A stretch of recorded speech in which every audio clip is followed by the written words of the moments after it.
Hello and welcome to DDOCast episode 400. Woohoo! We have made it to 400. It is quite the accomplishment for us. I'm your host, Patrick. We've got lots of people involved with this show. With me right now is community manager Jerry Snook, a.k.a. Cordovan, the founder of DDO. It's amazing. 400 episodes. Holy moly. Right? Yeah. It's pretty impressive. This week's screenshot, Kabuki gets centered in the Shadowfell on the 241st screenshot of the week. A nice little screenshot there. We like to talk about Dungeons & Dragons online nearly every weekend. You can watch us through Twitch, YouTube, the DDO forums, or from our website at DDOcast.com. DDOcast is hosted by Cyber Ears, the awesome podcast hosting network. Shows are usually available within a few days of recording. The next show will probably be sometime next weekend. And you can stay updated by following us on our Well, I social don't know. I media mean, I pages. thought the plan for the 400 show was just to hit play on episode 1 and play them all in a row, right? So. Oh, dear Lord. That would be a long time. I mean, when you started, the shows were usually like what? Like I think your first show was like 20 minutes, and then it kind of ballooned out. And Yeah, I think 1 to 2 hours is kind of the normative now. Yeah, it went up exponentially. Yeah. So that kind of happens. On the podcast this week, lots of stuff. So what are we going to do? We've got a lot of we got some segments we're going to revisit. Some are going to be new segments. Some are old segments. We've got some old audio of this, that, and the other thing. A couple interviews of folks that have been involved with the cast off and on. We're going to start with the news because we wanted to make sure that we get the news in there. And there's not a lot of it, so I figured I can squeeze it in. This will probably be a long show. I mean, come on. Me and Jerry are going to start with the news, so there's, yeah. We're going to try and keep it short. There's not a lot going on, but we'll try and get... The fun stuff is later. We even have a new sketch from Lessah. Yeah, there's all sorts of fun stuff. I got as many people as I could that have been involved with DDOcast over the years to be involved, whether that was something that they've already done or we play it, or something that was new, which we have a couple of those. A lot of fun. It's going to be a blast. Stay tuned. Hold on to your horses. It's going to be a longer show, but it's going to be well worth it. And just a quick note on usually I do the show notes and I put out the timestamps. There's not really going to be a lot of timestamps in this because I'd have to do seriously, there's probably like 15 different things in here. So that's not going to happen. It might be a few, but in any case, enjoy it. I hope you have fun. Let's get to the news real quick. Good week for your 400th show, by the way. Oh, yeah? Well, I think so, right? I mean, we had some pretty big news this week. Most of it was kind of... the big new thing is Update 28 Patch 1 is on Lemania. Basically, it's the Night Revels event, which is the new replacing Maybar event. So there's that new seasonal event, and it'll be in the Delara's Graveyard again. Defeat monsters to collect either Darkest Chocolate or a special key. And then you'll be able to access one of the 4 Night Revels themed dungeons, complete the dungeons, collect quest-specific ingredients, combine it with chocolate, and you get from defeating the monsters, and you get new stuff. So it sounds pretty darn similar to Maybar, just without the big spectral dragon and smaller quests. It's actually quite a bit different from Maybar, though. Maybar is, I hate to use the word grindy, but it's a longer term event where the design was maybe to have you in there for quite a while, to get the stuff that you wanted. Whereas this is really meant to be a much more shorter term kind of trick or treat, fun, have some fun, and then do whatever else you were going to do in the game. So rather than say, dedicating a couple weeks to the event, like maybe some people did with, say, Maybar or Crystal Cove or even Reezy Ice Games back in the day, this is stuff that, at least in our test environment, I was getting about an item an hour. It's pretty good. That was just, so you can do even less. I wouldn't be surprised if once people get it down, it's like half hour to an hour. So, but then, let's be honest, we're scaling the rewards appropriately to that. So it's large. While we do have, say, minimum level 22 augments, and we do have, permanent long-term items, The long-term items have no minimum level. Their focus is on kind of fun abilities and cosmetics. They all look really cool, frankly, and that was one of the key factors. So while it's not, there's cool stuff in there that you can use with this loot, including, say, like a flaming sphere for our flaming sphere folk out there, and some other nice abilities. It's not really statted to be, say, level 28 gear. I mean, that was not at all the intention, right? It's really meant to be fun stuff that you just bring out, play around with, maybe offer some benefit in situationally, and then also look cool. Yeah, I there don't was a know. question about Yeah. the appearances. So, They are new appearances yep. for the All stuff. new So you appearances. can cosmetic. I'm assuming you can mirror all of that stuff. Yep. Yep. Steelstar did also say that past events are not a particularly good indicator of what they're aiming at for in terms of of investment. Uh, so for most of the items, a lower time investment than items in other events. They are specifically looking for feedback directed at time of investment, how much you're spending time. So if you are doing on Mania this weekend, uh, check that out Well, and probably kind not of this give that. weekend. Oh I think well, we're going to have Lamania down by, I'd while say, while it's up, let's that's the say feedback maybe they're looking 5 for. o'clock tomorrow on Friday, huh? Yeah. But, yeah, something like that. Some other stuff that the augments are supposed to be +2 to stat instead of a +6 bonus to stats, which is important because they're a new bonus. It's just intelligence and wisdom, I think. Correct. But those are Um, two of the DC. Well, traditionally, that's your DC stats. and there are also two of the stats that we've heard from the community recently that, maybe can't quite compete with, say, strength and that in terms of sourcing. So we deliberately chose some of the stats that were, I wouldn't say hurting, but that had more room to grow, shall we say. And so we put a stacking spooky bonus on them. And it is +2 rather than +6 because, hey, +6 sure would be nice, huh? Yeah, no kidding. Pretty much all the stuff that's in here is has a spooky bonus. A lot of it is clickies um, that you can just kind of use. Some of the stuff that's in there's a 25% bonus to spell critical damage for 90 seconds. Seems like a great item to me. There's a 50% spooky bonus to dodge for 20 seconds. These are 1 charges per day. You mentioned the flame sphere No, that's clicky. not actually right. They're not actually 1 charges per day. For Oh, the is it gonna be a new? for the consumables, they Well, I'm are looking at the hood, sort of. the Oh, hood okay, of you're looking at the unrest. hood. Yeah. Okay, okay, yeah, So yeah, there's some that sure. are like actual clickies per day. There's also, let's see, yeah. So then there's all kind of the other big thing that's in here is candy, uh, which is uh, kind of like the Eternal Flasks in a similar kind of vein. Looks like they last for 5 minutes. Have a cooldown of 10 minutes, or certain kind of similar aspects to that. And they provide spooky bonuses to things like melee, ranged, and universal spell power.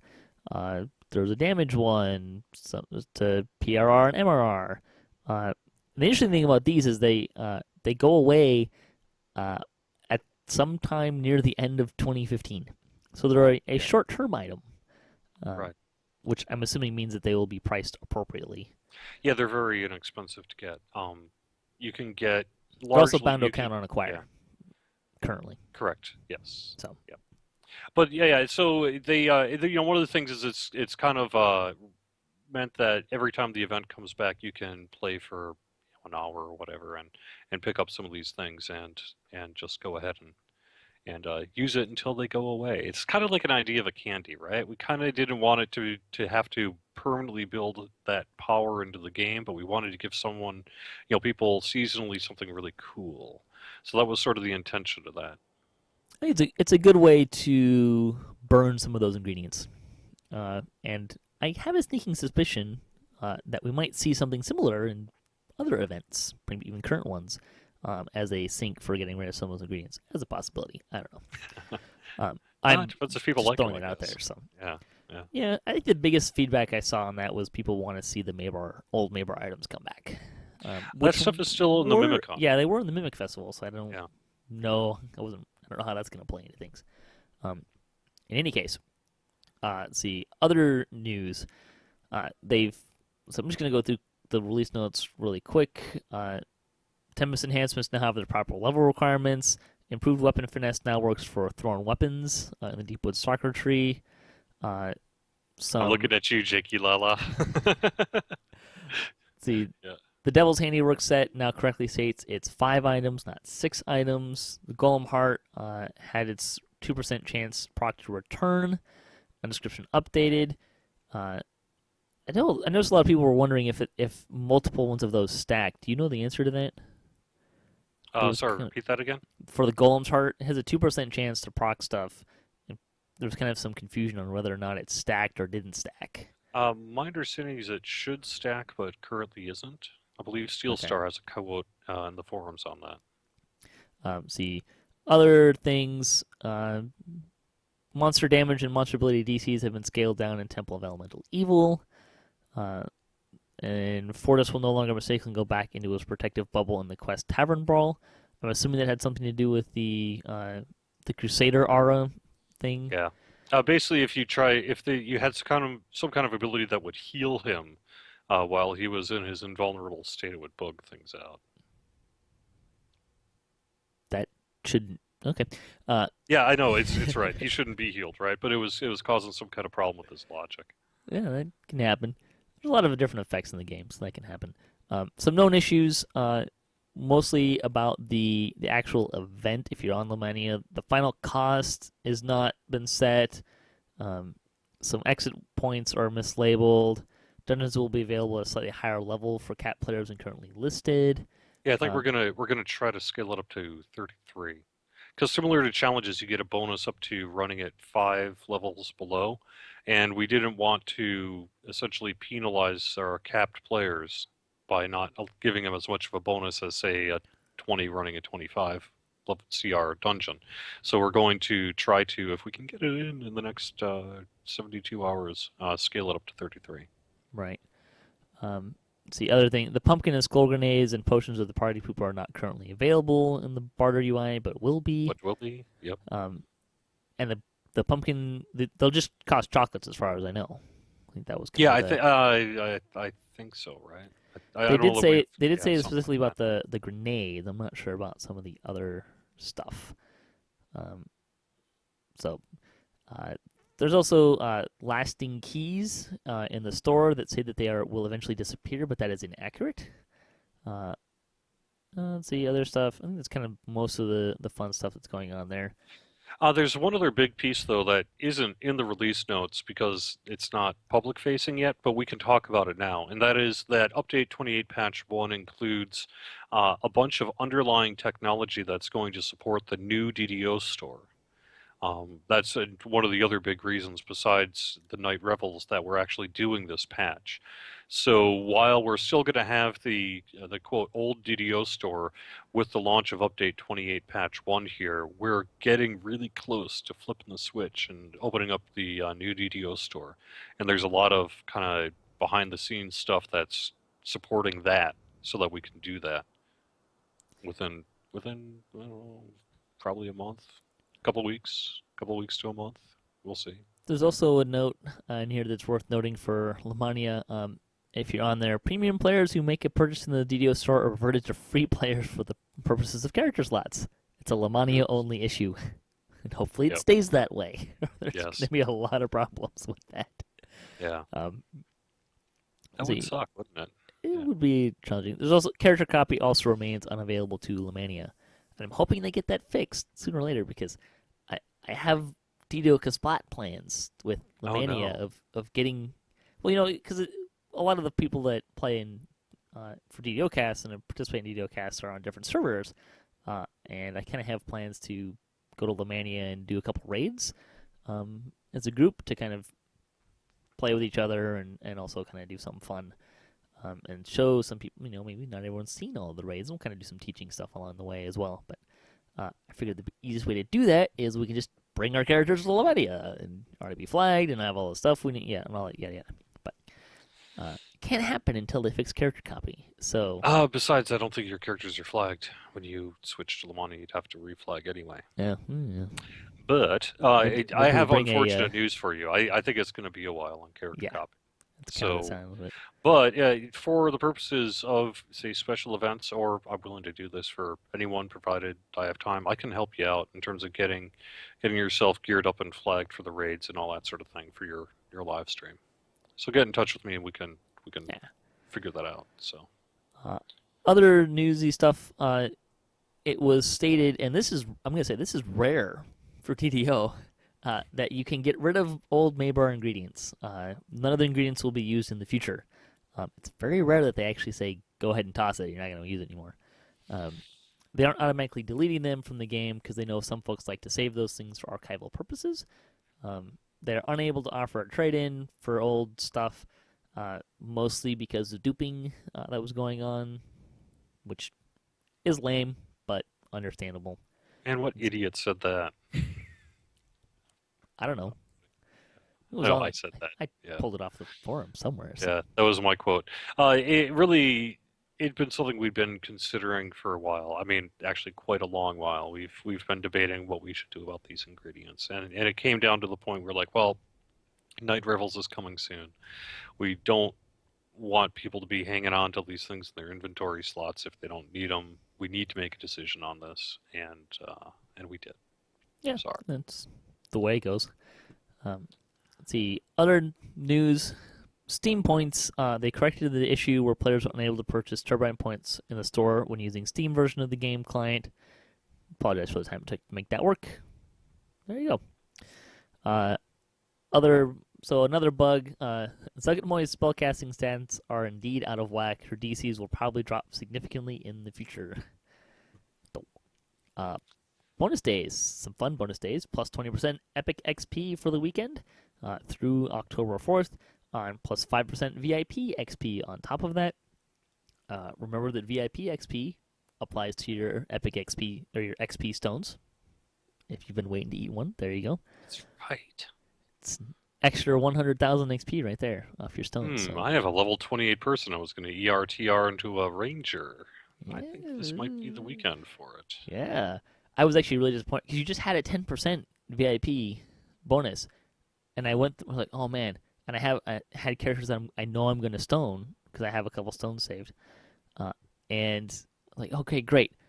He's at 28. Check the raid counter. 16 completions of Fire Peaks. Dang it. Oh, wow. Yeah. So that happened. I missed it. Yeah. Oh well. Gonna fix that tonight though. I have to say one of my pet projects, and we have been hearing this, from the community, is to find a way to preserve raid completions through the TR process, because it would allow people to open up. You'd be more willing to raid while you're on the sort of reincarnation loop, because right now you're not wasting your raid, but there are some people who are just like, I'm not going to raid because I'm losing my completions, right? The perception, including myself, is basically either or. Am I going to raid and go up to 20 completions, or am I just going to TR? It's kind of one or the other. It's unfortunately not a, quote, easy fix. It's going to be fairly time-consuming to find a way to preserve all that information through the multiple reincarnation process. But it's something I would love to get it done if we can. There's an interest in it. It's just a matter of, can we do it? How much work is it going to be? Can we carve out the time? And et cetera, et cetera. So.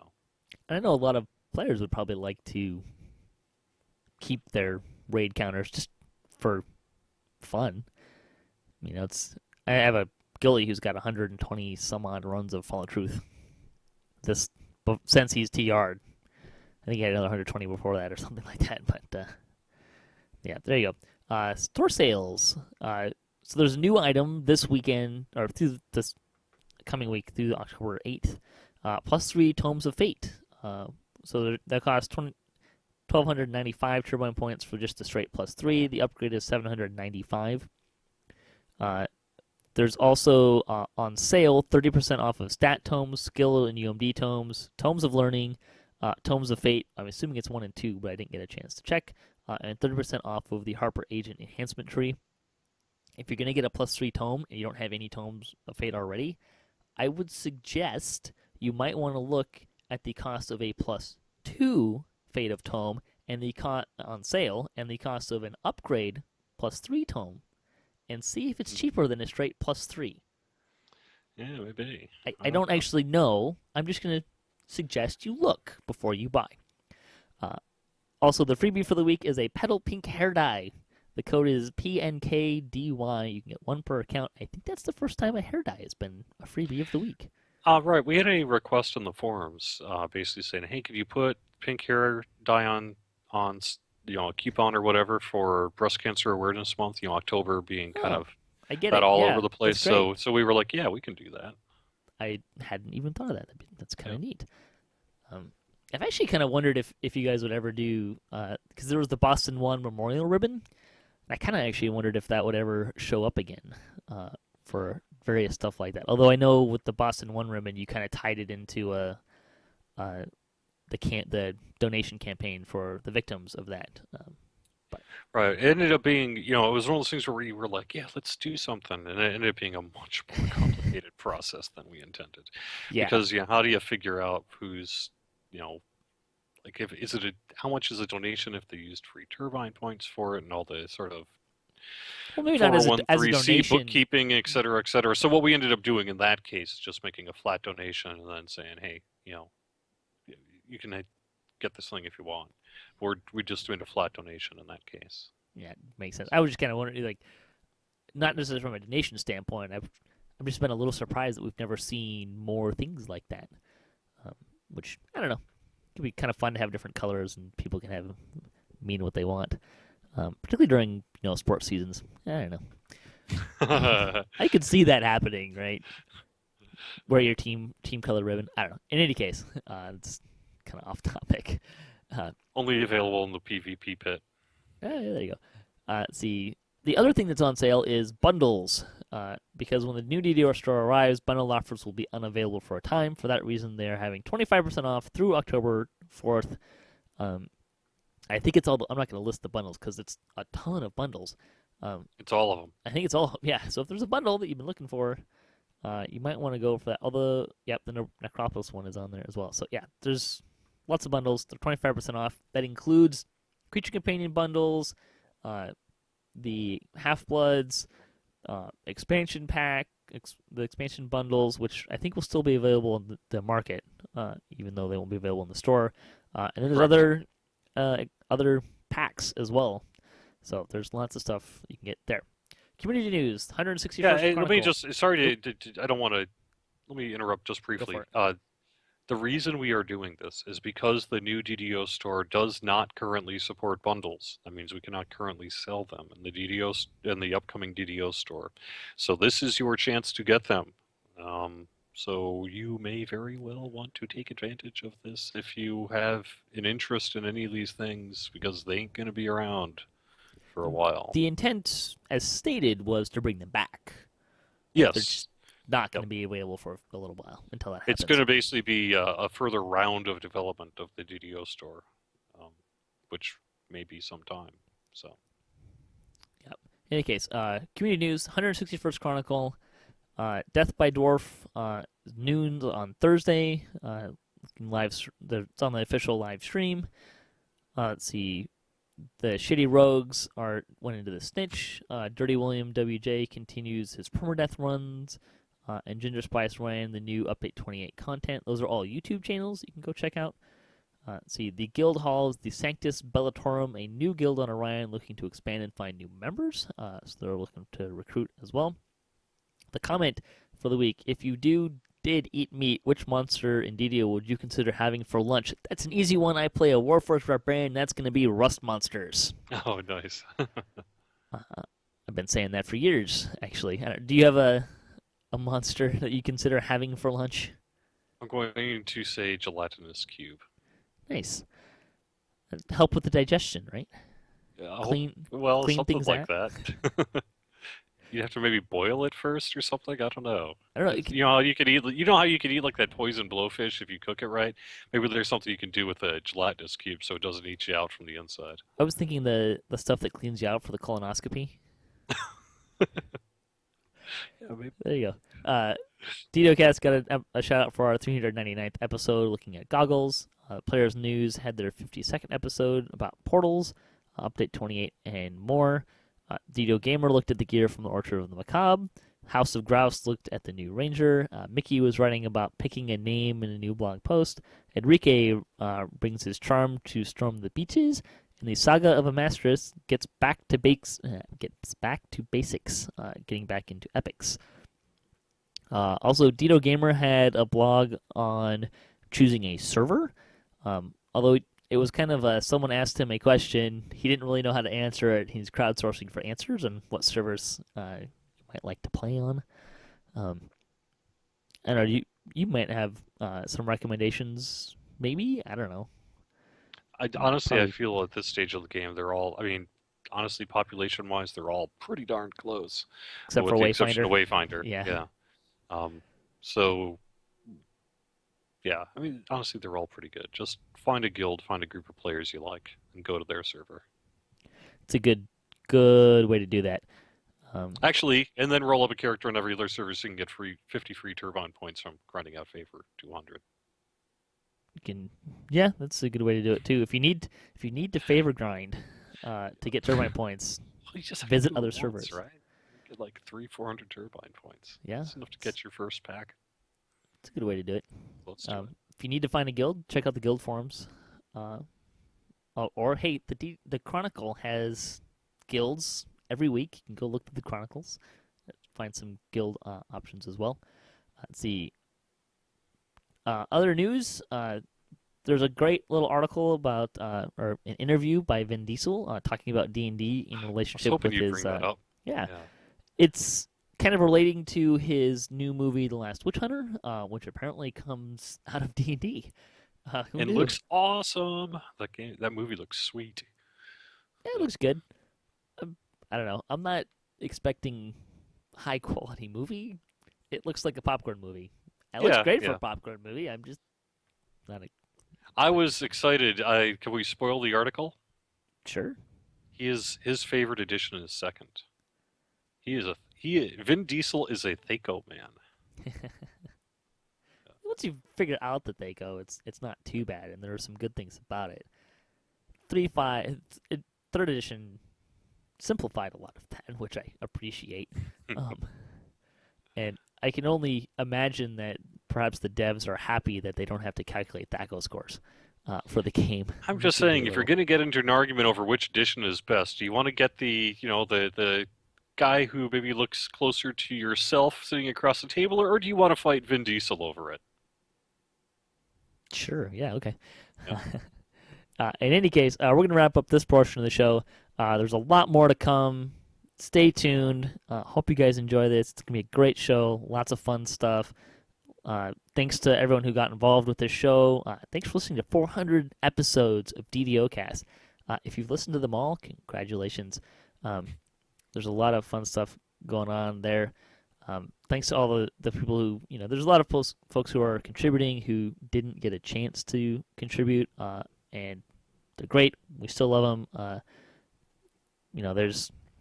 You can't get everyone involved all the time. I do want to mention, before we kind of move on, there are some giveaways with this show. So, how you can win stuff is leave a comment. Anywhere you can leave a comment. It can be happy 400th. It can be maybe your favorite DDOcast moments, or some of your favorite DDOcast moments throughout the years. Whatever. You have to leave a comment, and leave one comment. I'm not going to count you twice, even if you post in 2 different places. Leave one comment. Make my life easier. I appreciate that a lot. Some stuff that we're giving away. Skaggy has a book of poetry. He publishes poetry. He has offered to send you a signed copy of his poetry. So there's one thing. There's this really cool book, the Stormreach Campaign, that I get to give away a copy as well. This thing's beautiful. It's pictures of the game. It's everything you would. It kind of takes out the quest parts and what specifically the quests are, but it's heroic DDO as a campaign guide. It's an amazing piece of work. We have one of those to give away. The hard copy. It's a book, a physical. It's pretty sweet. We're gonna have some 500 Turbine point codes, and you have something pretty sweet to give away. Do you want to spill the beans on it? Oh. Oh yes, I do. Okay, now that I remember it. Sure. I have got permission to give away a traveler's trunk. So there you go. All you got to do, leave a comment, say happy 400th, uh, share a moment, a favorite moment or 5 of DDOcast, uh, what have you. You do that, you'll be entered to win. We'll pull some folks randomly for all of that stuff. There might even be some more stuff between now and when this comes out. So good luck with all that. So until next time, hit us up at DDOcast.com for show notes, our calendar, previous shows, swag, and other fun stuff. If you'd like to be part of the show, if you have a comment on this episode, you want to because you can win some stuff. Or if you have a question you'd like to ask us, topic you'd like us to debate, any of that stuff, if you just want to say hi, leave a comment, or you can email us at DDOcast@gmail.com. If you don't want to put a comment somewhere and you still want to enter, send me an email. That's fine too. You can also find us on social media. Follow us for latest cast updates. So until next time, may all your attack rolls be crits, all your trust level appropriate. Have fun, and don't forget to stay tuned. There's a lot more stuff coming. It's going to be a great, epic show and long. Thank you. Thank you for listening. Thank you. It's really appreciated.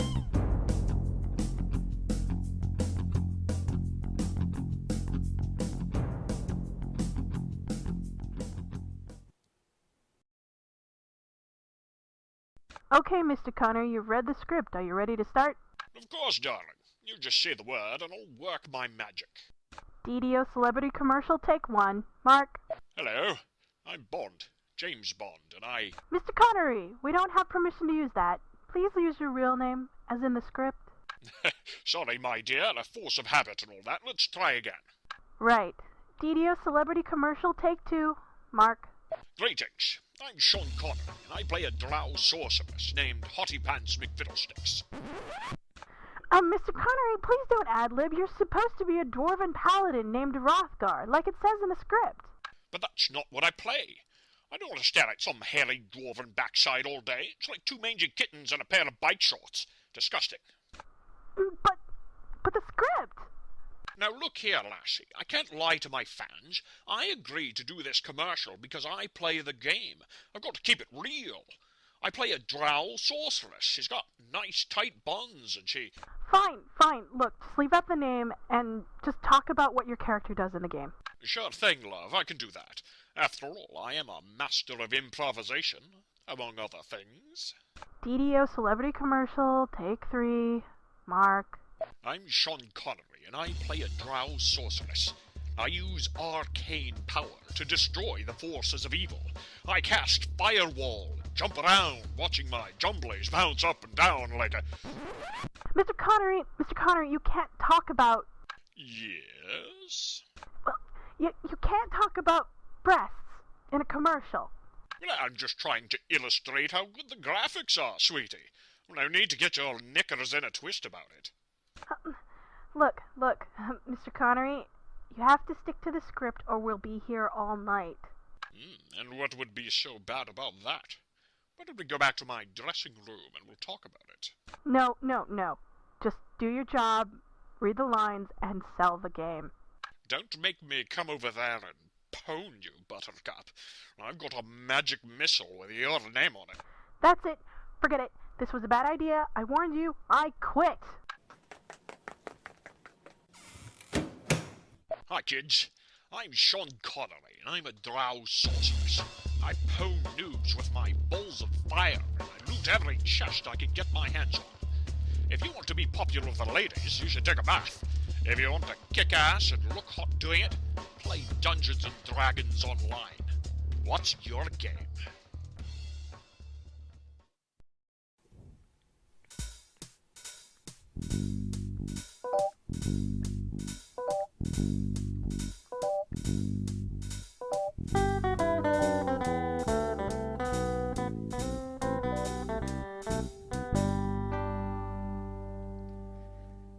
Hey DDOcast fans, I'm here with our founder, Jerry Snook. We're celebrating 400 episodes of DDOcast.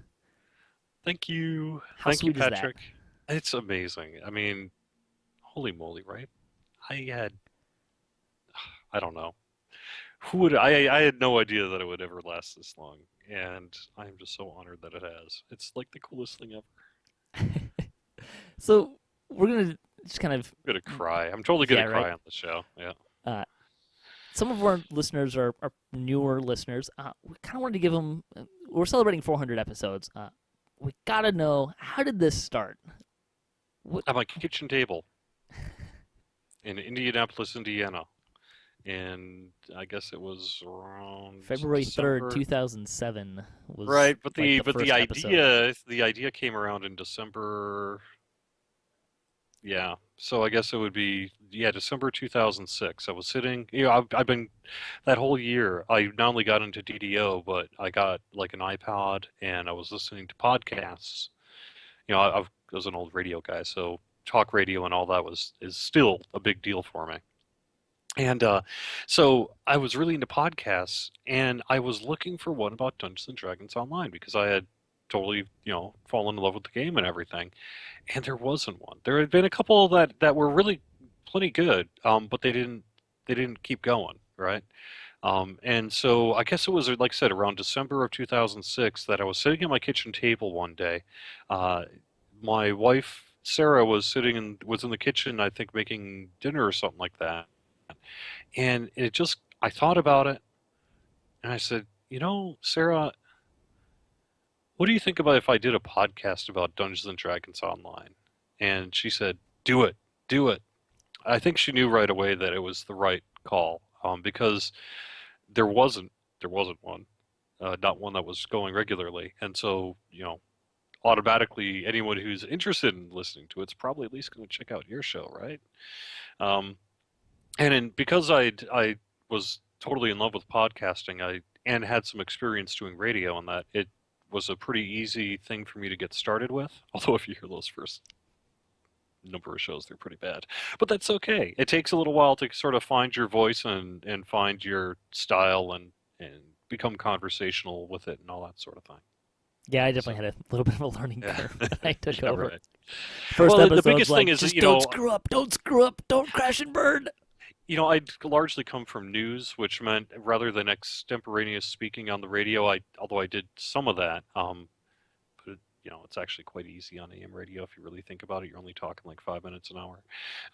But so the first, I don't know, dozen shows or whatever, I basically wrote out everything I was going to say, and it sounds like it. So, but yeah, so it was around December 2006, and then I sort of spent that month or about another couple of weeks just sort of mulling it over, saying, should I, shouldn't I? What should I do with it? How should it work? What am I going to do? What is an RSS feed, and how do I get it to work? That kind of thing. And so I guess it was around, first week of February, I just sat down with a recorder and just taped it and put it together and put it out there, and it was honestly kind of what I thought. It was in my mind, it was an instant success because, anyone who was like, I like podcasts, I like Dungeons and Dragons Online, there is no podcast about Dungeons and Dragons Online until now. So if I'm interested in that kind of thing, I'm probably going to download the show. And so enough people downloaded the show, GDO had a really nice sized audience back in 2007. So it was, it worked out really well for everything. How did other people get involved? What was that like? I pretty quickly realized when I heard that first show that I couldn't carry a long enough podcast just me talking, because yes, I do like to talk, but it's not necessarily something you need a break. You just need to break up that voice some. It's too much to just hear one person. For the most part, at least someone like me, it's too much to hear one person just talk the whole time, right? And plus, there was a whole bunch of things about DDO that I don't know. I still don't know, but especially back then, I didn't know.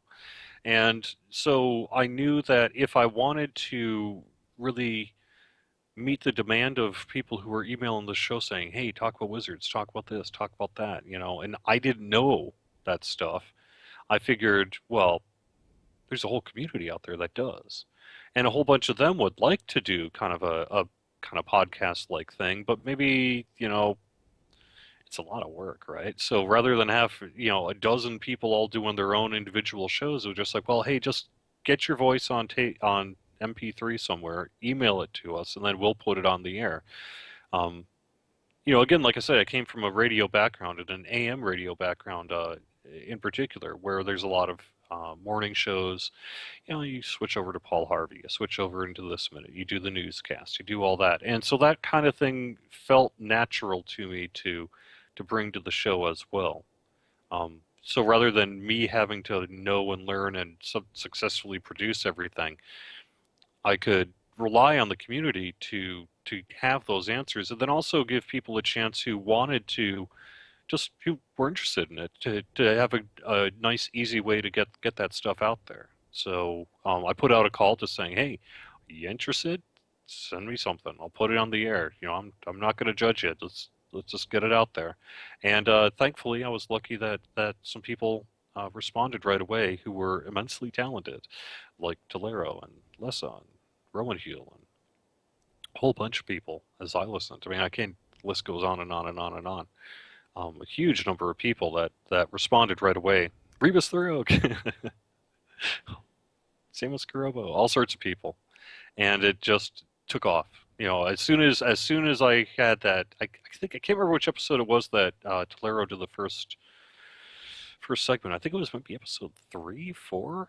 3 maybe. Pretty early. I interviewed her for 1 week, and then at the end of the interview, she was like, "Hey, what if I sent you put out a call for submissions? What if I sent you something for next week?" And I was like, "Heck yeah!" So so it was right away, and as soon as I started hearing that stuff, I could just tell it was the right decision.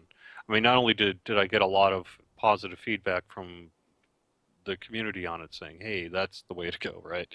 But it was clear that was the way to go, and thankfully, there was a bunch of people out there that were willing to do it. So it just took off. If you'd like to do that, send me an email, DDOCast@gmail.com. I'd love segments. Yep. Been a bit of a personal letdown for me of not getting to put out a lot of segments. Anyways, sidetrack. So what about like commercials and some of that other kind of wacky stuff? Where did that stuff come from? My crazy brain. I'm an old radio guy, right? So I used to have to sit there after my FM or AM radio shift was done and sit in the recording booth doing local ads. And by the time I started the show, I was a state house reporter in Indianapolis and that, working for National Newswire. But I got my start in radio working very small town radio. And when you do small town radio, you have these large stacks of kind of cheesy music CDs, and you have to find one that's exactly 30 seconds long, because they all are, or a minute. And then you have to read this copy that you get sent by the sales manager for, Robert's Wherever. discount trucks, and that sort of thing. So you go, "Hello, my name is Robert, and if you are in the market for a truck, we have got great deals for you," that kind of thing. And it was my job to put all that stuff together. And it just cracks me up. I'm a weirdo, and I love weird things. And there is nothing weirder than, in my mind, than some of that sort of unintentionally hilarious, but not really sincere, but hilarious kind of small-time radio ads. And so I was like, when I started thinking of Dungeons and Stormreach as being a community in its own, then hey, the Rusty Nail's got to get people into the tavern. Look at all the competition they have, right? There's taverns, at least one in every single house, So how's the Rusty Nail going to get you to their place? Well, they're going to do it through advertising, and so it just seemed like a fun way to kind of blur the lines between the reality of the players and the fantasy of the game, so that it just seemed funny to have ads for the Rusty Nail or whatever on a show. So I don't know, I just did it, and they kind of came out in a big flood. I was doing two a week at various points, and then eventually you run out of ideas, or the ideas slow down or whatever. But People pitch in. Yeah, other people pitched in, often to even better result, but it just sort of kind of happened organically. It just seemed funny, so I did it. It was funny, so I kept doing it. Other people were funnier. They said in stuff, and it was still funny. So funny, why not? Do you have any particularly favorite moments over the years of doing DDOcast? Yeah, I've got quite a few actually. I mean, I can think back to my first dev interview with Aladrin. That was really great. And now that I'm lucky enough to know him in person, um, he is the person that you hear in that interview, and he was really great. And it was. I also got to sit down with Kate Pies, who was my first executive producer of the game that I got to talk to. That was at Gen Con in 2007, 2008. I can't remember when that was. But that was a real honor too. In terms of fun, I really, really loved the Stormreach mayoral campaign. It was the 2008 election, and I was working my butt off because I was a reporter in the For Midwest. covering So I was, politics. yeah, covering politics, and then so it was. I was just able to funnel some of the NUI or whatever from that into the campaign, and then I was lucky, of course, because of Lessah and Clankenbeard, who were just incredibly talented voice actors and actresses, and super hilarious people. And so we just came up with this idea before one of our roundtable discussions. It was like, rather than talk about DDO or whatever, let's just pretend we are the candidates for the mayor of Stormreach.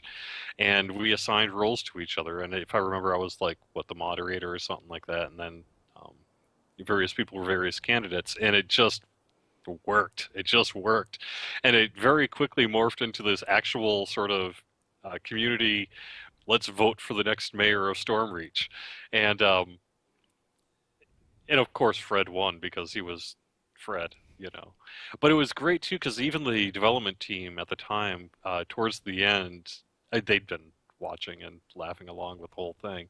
But they, towards the end, they even got involved. I remember Aladrin again put up a really great picture of Mind Flayer Fred and things like that. And it just, it was a super, super special moment. What was it like knowing that you had to give up DDOcast? It was tough, but it was in service of being able to work directly on the game and work for Turbine and enter the video game industry, which had been a lifelong goal of mine, a dream that I really didn't think I was going to be able to ever obtain. So being given that opportunity under the condition that I, since I was going to be officially representing Turbine, I couldn't very well give opinions about their stuff on the podcast. It was really mixed emotions. It was tough giving up the show, but then I knew that the show really wasn't. It was only kind of. I mean, I was only a part of the show, right? I mean, people didn't tune in every week to hear me. They tuned in every week to hear, me and Lessah and Clankenbeard and Samius and everyone else that contributed to the show. And I knew that Sigfried and Ann.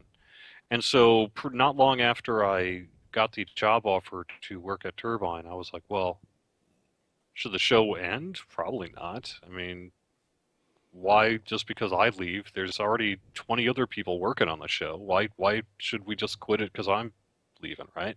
So I went to thought about it and figured Siegfried and Ann just seemed like a natural fit. So I went and talked to them after one of the shows, and they were like, "Let me think about it," and they said yes. So it was really nice to know, right about the time that I was able to finalize working for Turbine, that the show was going to continue with people that I knew and loved and knew would do a great job of it. So I didn't really have to worry too much about it, to be honest.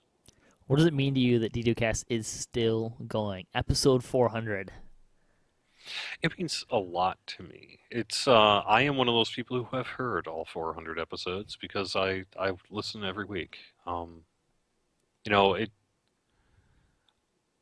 can't take too much credit for its longevity. Certainly at this point, right? There have been more shows without me than there have been with me. Although maybe that's not true if you include me as a guest. I don't know, but Probably pretty pretty darn close. close to it. Pretty close. Pretty close to it, yeah. So, I can't really take more than just getting it off the ground and getting it through the first several years, and then everyone else has really kept this thing going. So it means a huge amount to me that that there's still community interest in the game. I mean, the thing is it's the reason DDOcast is around is because the people are around, the community is around, and the players are around, and people are interested in hearing, talking, and having fun chatting about DDO. And so it's not just a testament to the longevity of our community here, but it's a testament to the longevity of the game, and that means a lot too. Anything else you want to say before we wrap this up? Just that it's. I don't want to get too emotional, Thierry, or anything, but doing this has been one of the best things I've ever done, and it just really, really means a lot that you guys tuned in, wrote in emails, contributed to the show, helped out, kept it going, still kept it going. Evolved with changing technology and everything, and it just means an awful lot that you guys are here listening. I think it was Greg Miller from IGN, now working with independently with Kinda Funny, who had said that people who listen to your podcast tend to know you better than you know yourself. And I think that that's true because, you don't have your own sort of personal egos and opinions in that sort of clouding who you are. But yet, if you do a podcast long enough, who you are is just naturally comes out through the show, right? I am who I am, who you hear, right? For better or for worse. And so is everyone else who contributes to the show. So the fact that I've been able to share my life with you guys, and you guys have been as supportive and wonderful as you've been, just really does mean a lot to me. Yeah, thanks for starting it off. And like a lot of you said, it's great when you hear back from the fans, and great get a thumbs up and an attaboy is always great. Even critique is great because it means people care about the show and the quality of the show. So it's great to hear. So please keep that coming. Thanks again. We've been here with Jerry Snook, our founder. 400 episodes, celebrating that. It's great. And we still got more in store. So stay tuned with all of that. And thanks for listening for all this time. Yep, thank you.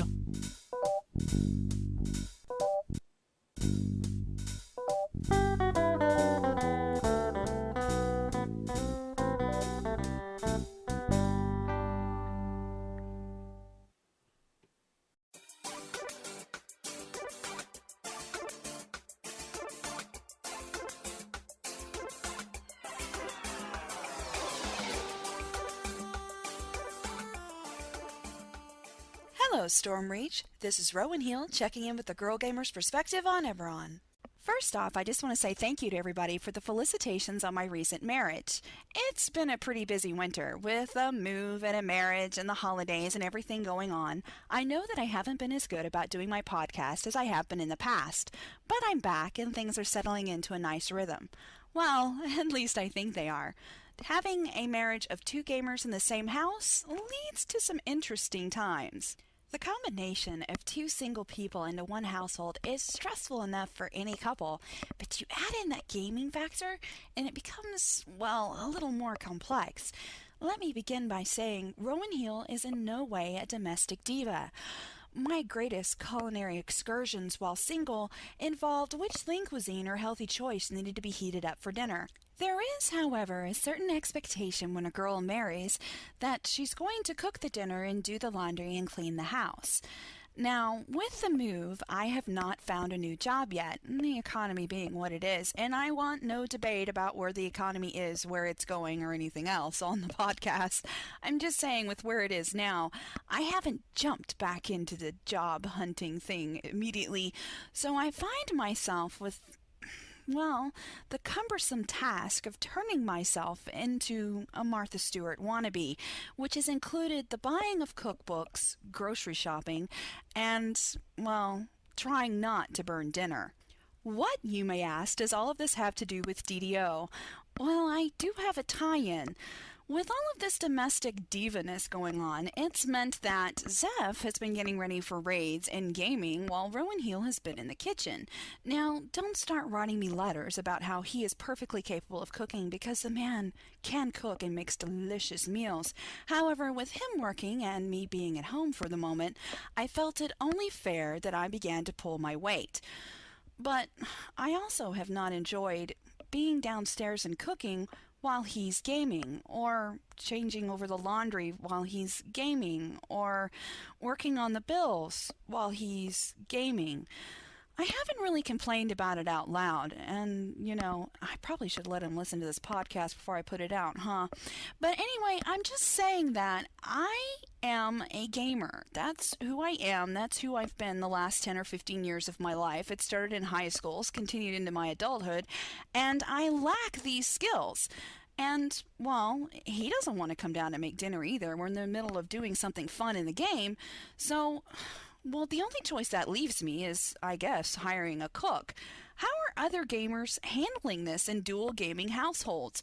Do you guys, make a lottery for whose turn it is to make dinner tonight? Because I really am not enjoying it. This has also led to the whole issue of play styles. Geoff and I play the game very differently. We approach it differently. We have different friends. Now, I did a while back while we were dating add a lot of my characters to his guild, and it led me to find a guild that has some hardcore players in it and some very casual players. And I guess, well, I've admitted already that I'm pretty much a power gamer at this point. My playstyle involves zerging, getting it done, and getting the items that I planned on getting for my character. But the guild has the haves and the have-nots.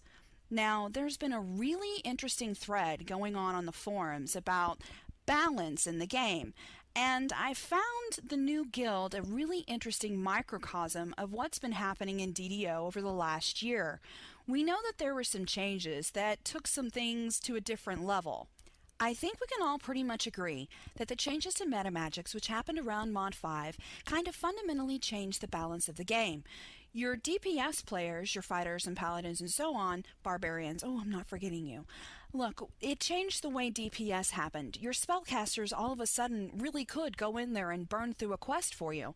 And we didn't feel quite as weak. I say we because, well, we all know that Rowan Heel doesn't enjoy playing melee characters very much. The advent of Gianthold, in my mind, brought with it Power 5 weapons dropping all the time.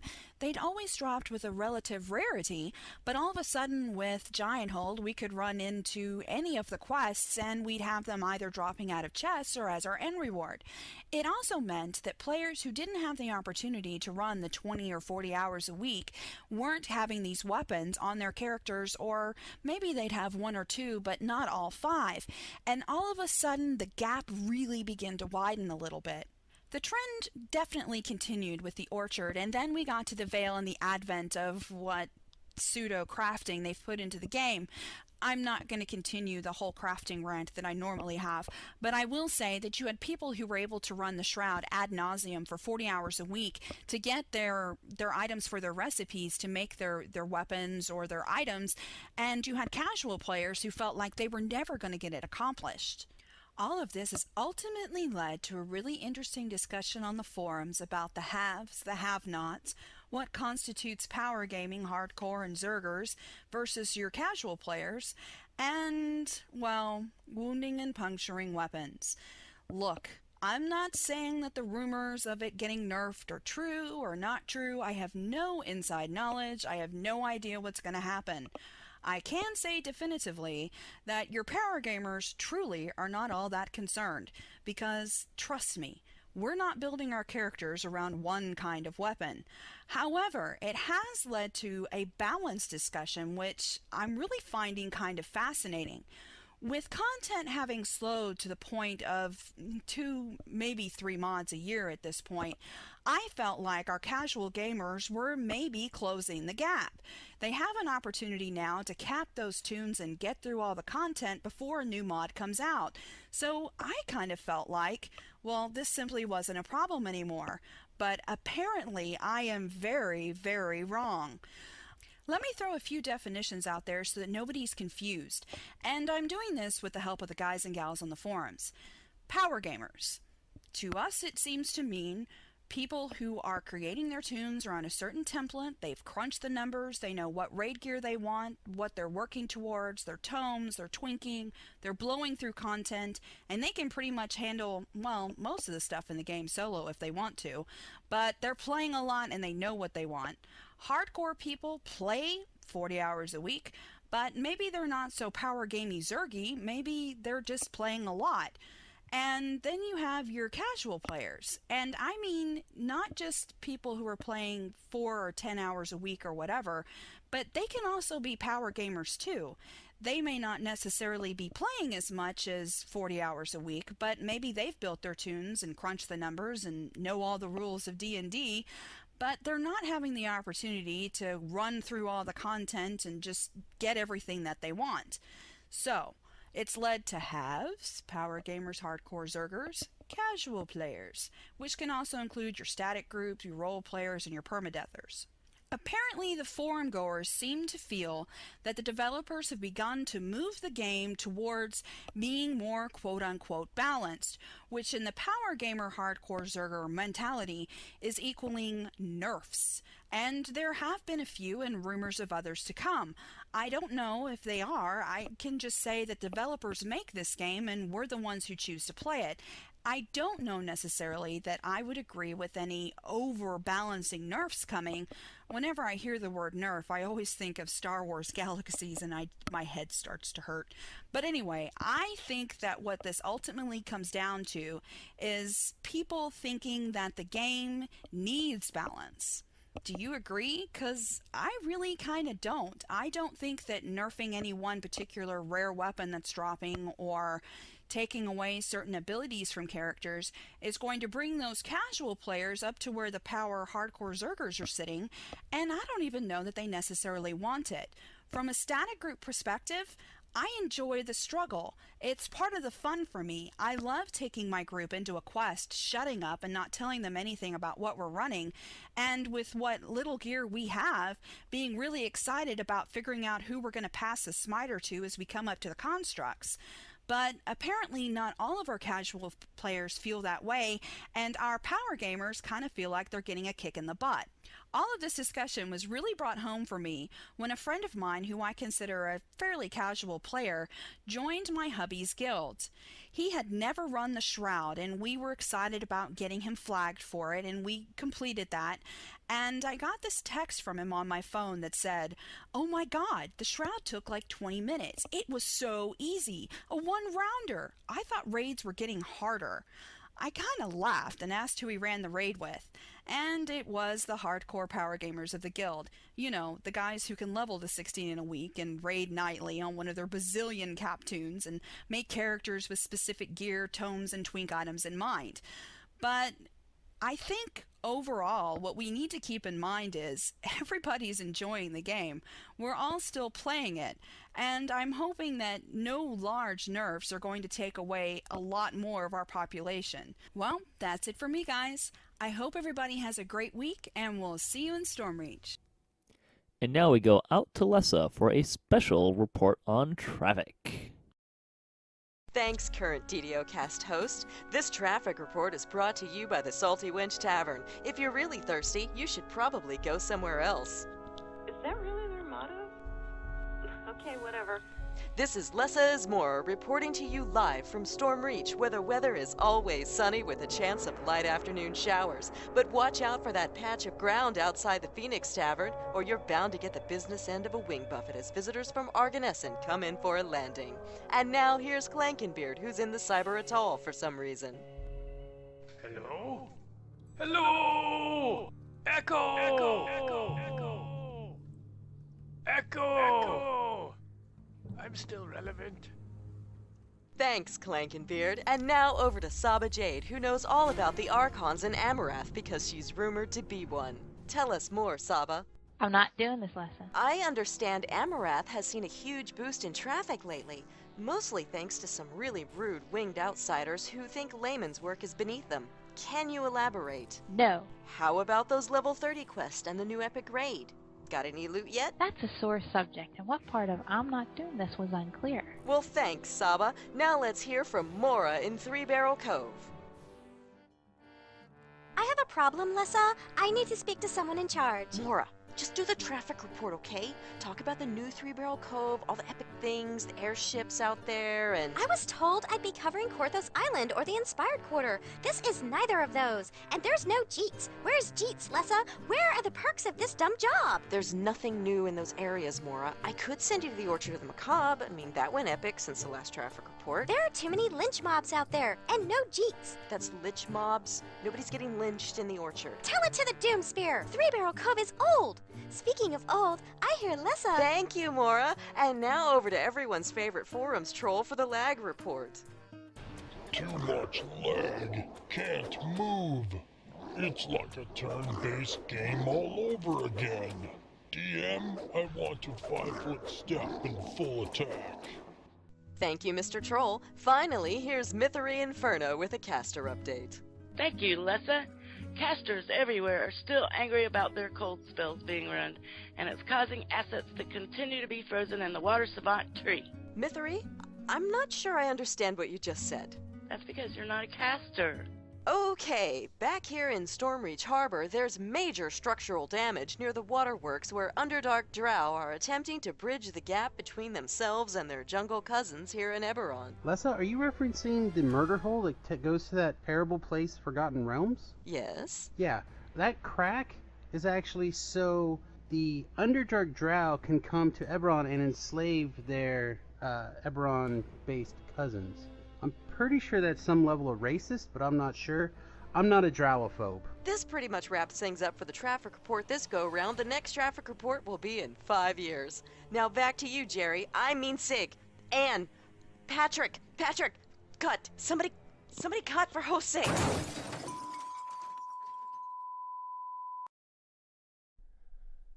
With only the best of intentions at heart, I interrupt this DDOcast celebration for a look back onto the music, nestled deep within the project I am unlikely to ever finish.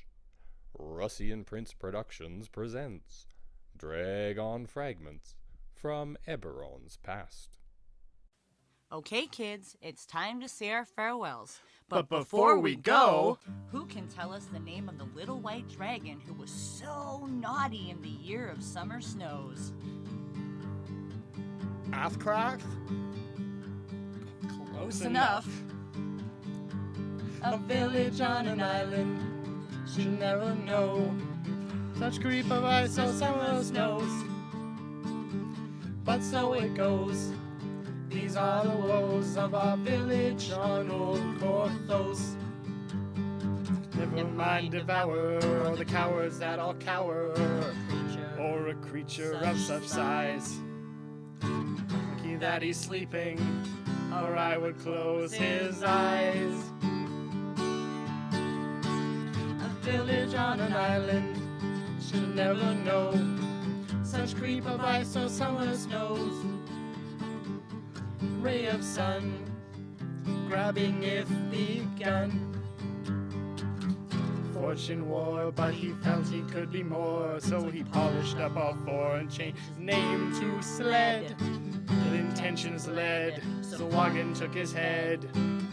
Now my friend is dead. A village on an island should never know such creep of ice or summer snows. From this I took a lesson, his family so should know. When on a hill for fun, at bottom you're not done. Be careful of Sir Wagon, his brother's a toboggan. The squeebly boo, Squeebly-boo. Fleep-a-doo-doop-a-doo. Fleep-a-doo-doop-a-doo. Squeely-bop-bop-a-dow. Squeely-bop-bop-a-dow. Squeep-a-doo, bring-a-doo-ba-doo, bring-a-doo-ba-doo.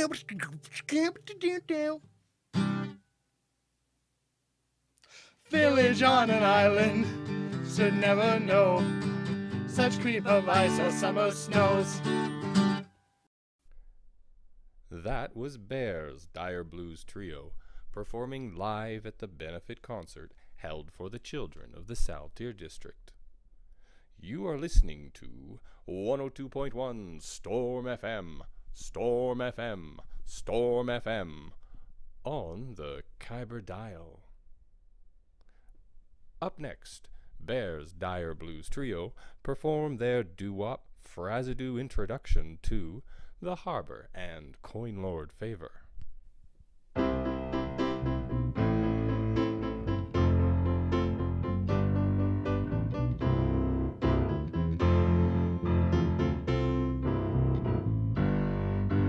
Makings of a hero begin to stir within. Factions and the houses who to speak of you. Capshaw calls our progress a sudden changing view. Sudden changing view. Oh, darling, the makings of a hero begin to stir within. Every time that I think of you, days of the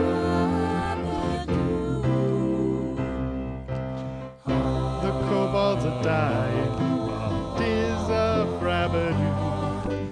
Capshaw calls our progress a certain changing view. Coin lords that make overture. Speak to Montague. Speak to Montague.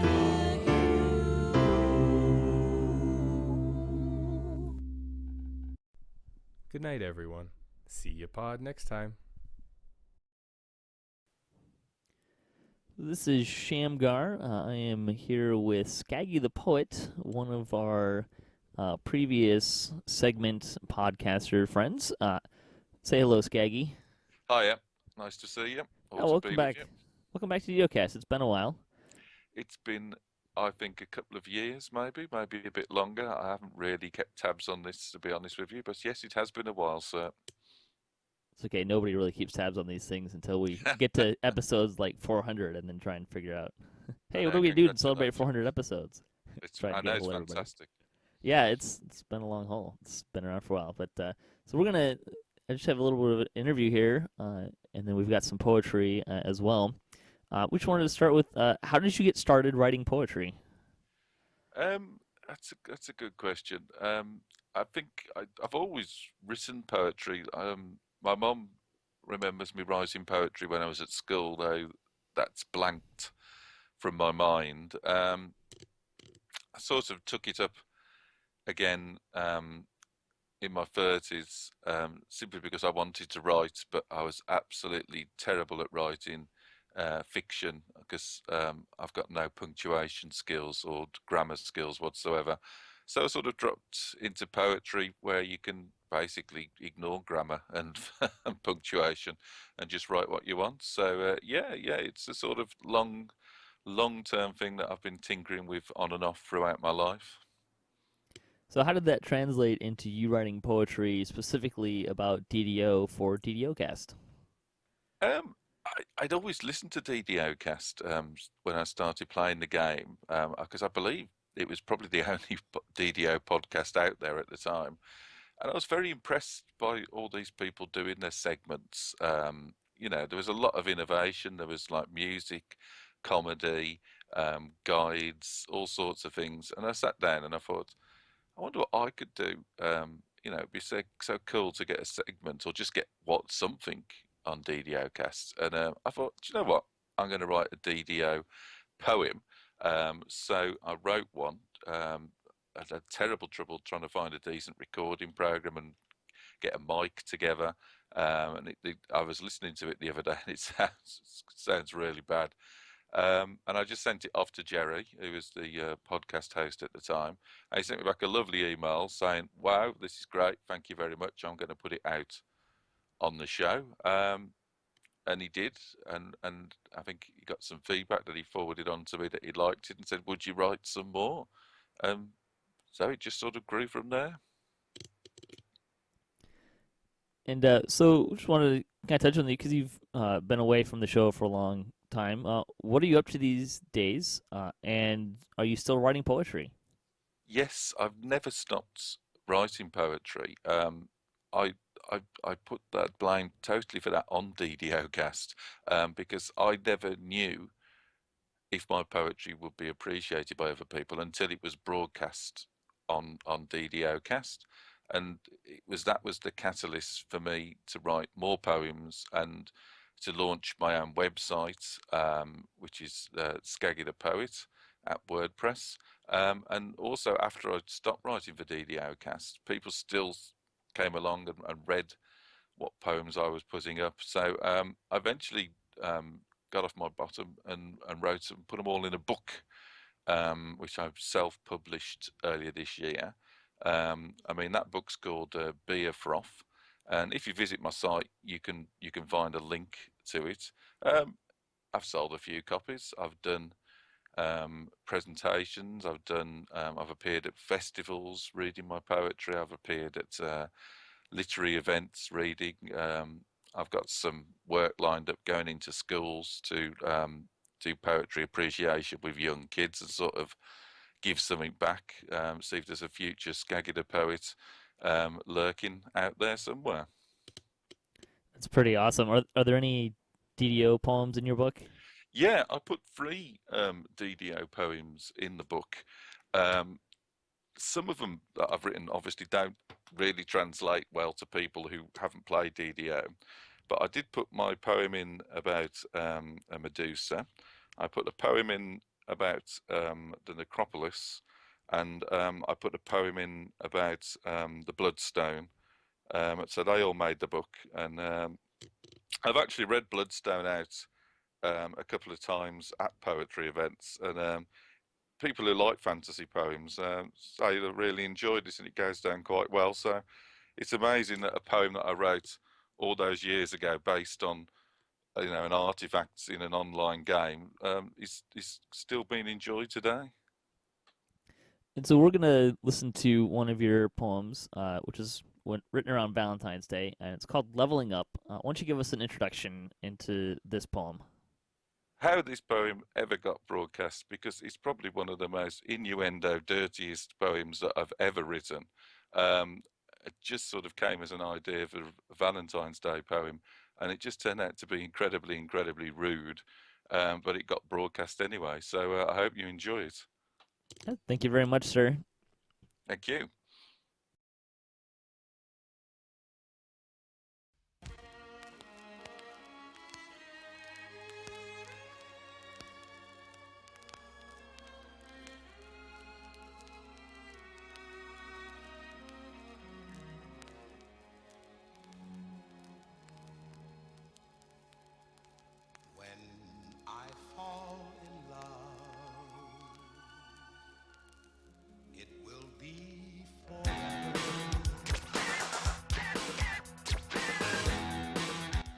Hello and welcome to Romantic DDO Poetry Corner with Skaggy the Lover, or Poet, whatever you want really.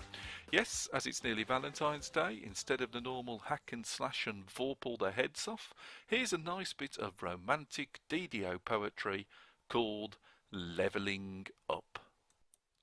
Lock all the doors, take the phone off the hook, 'cause tonight's the night, baby, we're leveling up. I'll get protection pots ready, you grab some heal scrolls, then unsheath my keen sword, it's gonna crit on every roll.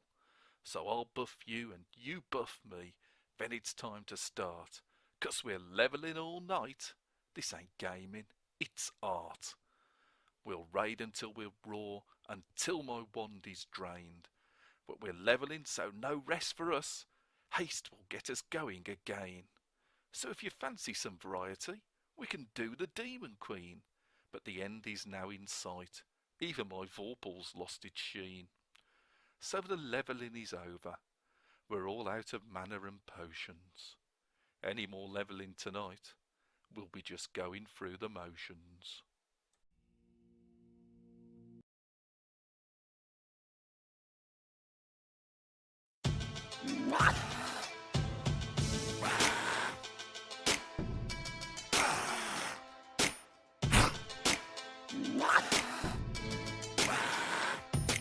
Traps don't kill players, kobolds do.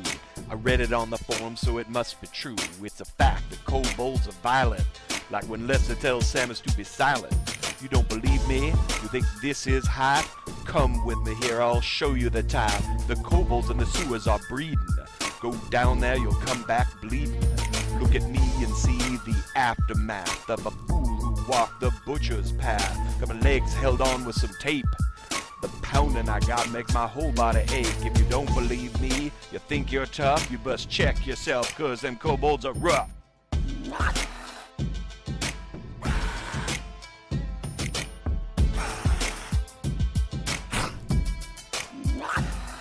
And now do you believe what I say is true? The traps don't kill players, kobolds do.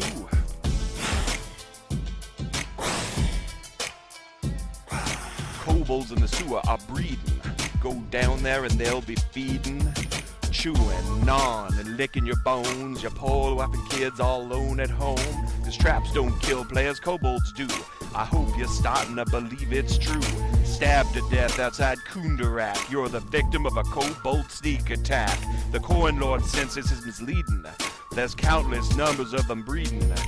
Down in the dark, you won't know what hit you. Turn around quick, cause some kobold just bit ya. The house is ashamed, they don't have a clue.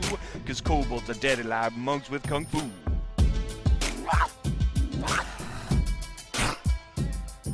Now do you believe what I say is true? The traps don't kill players, kobolds do.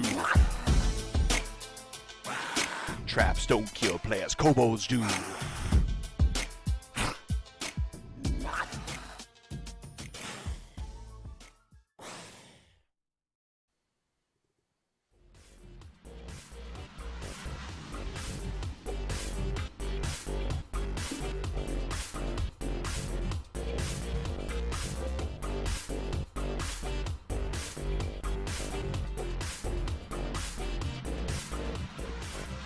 Hello, DDOCast listeners. We have a special treat here for our 400th episode. I am here with Sigfried Trent, who was kind enough to join us, do a quick little interview, and just kind of find out a little bit of his perspective of as we celebrate 400 episodes of DDOCast. Say hello, Sig. Hello, Sig. Welcome back, sir. It's good to have you back on and get your voice on the show again. Good to be on the program. I just want to start by how did you and Anne get involved with DDOcast? It's a good question. I think Anne might have heard it first. She's always the person who does the social networking. I tend to do the game playing and the kind of digging deep on stuff. But she's a people person, so she heard about the podcast, I think, turned me onto it. I like podcasts a lot, so I started listening and enjoyed the heck out of it. And I tend to be a kind of a participating sort of a person, so I wanted to be a part of that, and I came up with the idea of doing I talked to Jerry, and he said, hey, do a segment of some kind. That's back when he wasn't really doing guests so much, but he had segments and commercials and things. So I came up with the Crunchy Bits thing. I like doing rules, lawyery type stuff. So yeah, picked up my pad and pencil and the DDO wiki and went to town trying to come up with some segments to get in depth on the rules. They were pretty crunchy, as I recall. You got pretty hardcore into a lot of that stuff. Yeah, and it was pretty good at the time because you could do a segment about everything having to do with, say, armor class or some other aspect of the game and keep it in under 3 to 5 minutes. I don't think that's really possible anymore. Things have, as they add more and more rule systems, you have to go to a narrower focus to be able to get in that kind of a segment. So it was a good time for it. And how did you guys end up taking over DDOcast from Jerry? Well, he made his announcement early on, kind of like we did when we decided to step down, in the hopes of finding somebody who would take over. And we had been co-hosting kind of, or being on the show a lot, on the live interviews, and had been doing the segment, of course, for a while. And so, we just kind of talked about it and decided after some soul searching that, yeah, we would be able to take up the mantle, at least for a time, and do that. So we went and contacted him and said, hey, we'd be willing to take over the show. And he said, great, I was hoping you would say that. And thus, here we are doing the show. What was that? What was that time. like, taking over the reins from him? It was a lot of fun. I mean, he was very gracious, of course, as he so often is, and said, hey, you don't have to do the show anything like we did it. It's your own show at that point. And so we had a lot of freedom. Of course, there was a lot of DDOcast traditions I wanted to keep going. So, yeah, I put my own spin on things, but we wanted to keep certain aspects of the show, because it is DDOcast, and, we were taking over rather than making a new program. But, it was exciting, and it was a lot of work. We had to figure out how to do it. And it's one of those things where the first few shows are very difficult, and there's a lot of work, and you put way more effort in certain areas, and then you learn where you can kind of cut corners and which areas you need to spend a lot of time on, and how to refine and hone down the things that you do. So it gets easier and easier as it goes on. Once we started doing the live programs, actually, that made things a lot easier, because Anne was less compelled to edit every single and ah and other thing out of the show, and just kind of let it flow. And that makes things a lot easier and more relaxed for us, and made doing the show a lot of fun. Yeah, I strategically avoid editing at every point and turn that I can. Yeah, it's difficult because you want things to be kind of perfect, but to do a weekly podcast is a ton of effort, and trying to make the editing absolutely perfect is really quite a lot of work. That's why professional programs have their own editors, and they have specialized people to do things like that. So when you do it by yourself, you gotta accept that it's a one-person show, or you got limited time to do it. So. And it's a free time thing. It's not a paid gig. Yeah, like exactly. Some of You do those it for editors fun. often are. Yeah, so you want to keep it fun. That's the main thing. I mean, we've gotten 400 episodes here, thanks to the combined powers of the three hosts over the years, and that's a pretty amazing achievement. I'm sure there's some podcasts out there with 400 episodes, but there are not very many. And a big part of it is loving doing the show and keeping it fun. And being able to switch from host to host like that, I think, obviously the show would have ended a long time ago if we couldn't do that. So, yeah, I think it's great because it's the spirit of the community of the show, rather than any one host and any one person that kind of keeps it going. I think also the participation from other players, which has always been a big part of DDOcast. I mean, I think Jerry had a guest on like show 2. Yeah, or something like that. Mm-hmm. Well, it's just such a great community. I mean, everybody is excited to be there, and likes to participate. And we had almost nothing but nice things from people while we were doing the podcast. And even those that had something not so nice to say, usually put it in there with something nice as well, right? So almost everybody wanted to be helpful, and so that's great. Usually, if I get a negative critique, it's usually, I love DDOcast. Here's something I'd like to see changed for the better, kind of thing. So, which is great and very appreciative.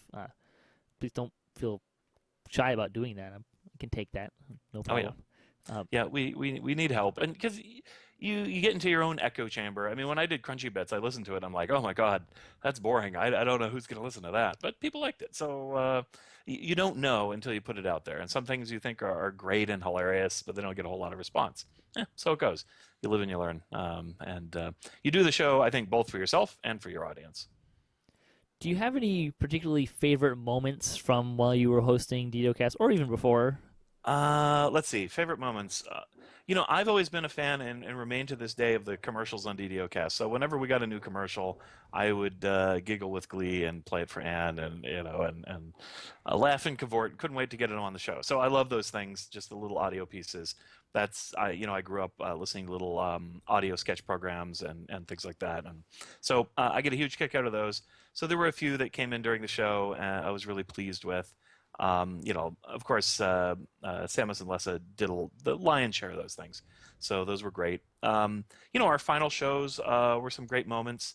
When I got to host kind of the live DDOcast at Gen Con, that was pretty amazing. I mean, it was a little baling wire and duct tape kind of a thing, but it was fun to actually have audience members there and talk to people and share stuff. And we gave out the little lollipops with kobolds in them and stuff. And so I don't know, that was probably a pretty pinnacle moment, which was great because it was also kind of our final show. So that worked out awesome. It's pretty awesome to just kind of introduce the show and then get a hearty cheer in the background. Oh yeah, no, it was fantastic. I was super excited that we did that, and I don't know, just it was a great way to end things for me. It was super cool. So some people have asked, what are you guys up to these days? Well, lots of stuff. So just recently, I mean, we're making a pretty huge life change. There are people installing carpets in my house downstairs because we are selling our house, selling everything we own, with the exception of basically the amount of stuff you could fit under a boardroom table or something. We're buying an Airstream travel trailer, and I've got a big pickup truck. I've never owned a car like that before. And we're going to tour America. I'm going to start my own business. I'm going to do software development, some creative writing, maybe make a game or two. And we're going to tour all over America. And if you want to read about it, it's kind of an interesting adventure, let's say. More money has changed through my bank accounts in the last few weeks than much of the, than in years in my life. So all kinds of crazy stuff. And we're chronicling everything we're doing on a website called trailandhitch.com, kind of like a trailer and hitch. Anyway, you can read stuff there. It's not totally set up yet, but we got a blog and we've got some blog entries and more stuff to come in the future. But so we're trying to make a thing out of it. I'm not sure if we're going to do a podcast, but we might do some video blogging. I haven't really done that before, but we're going to try it. See how that goes. So should be a lot of fun. It's one of those things you don't know exactly everything you're going to end up doing, but boy, a lot of change, and I have to say I feel a zest for life and a lot of excitement on this project. So it's going to be great. Well, happy travels and safe travels to you both, and thanks again for being on the show and for spending a couple of years running DDOcast. You guys did a great job, and it's great to have you back and for the 400th. Yeah, well, it's been an honor to serve and great to talk to you, and I can't wait to listen to the whole episode. Thank you very much, sir. Very welcome. Yeah. Oh, and Anne sends her best, but she's covered with paint at the moment, so doesn't want to be on camera. But she says hi to everybody out there. No problem. We say hi back to her.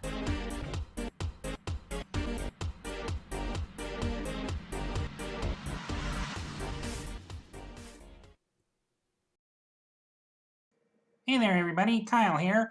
I wanted to say hello to Patrick. Congratulations on 400 episodes. I know you haven't been doing all 400, but anyways, DDOcast, congratulations on episode 400. In honor of that accomplishment, I decided I'd track down Uthrin and Ecgric, see if we could put together another show of premium perspective for you. So let's get on to Uthrin here and get the show started. Hi everybody, this is Uthrin. And Kazan tracked me down here over at the Phoenix Tavern to have me doing this intro for the show. Don't know why after all these years, but anyway, here's a premium perspective, and here's your host, Ecgric.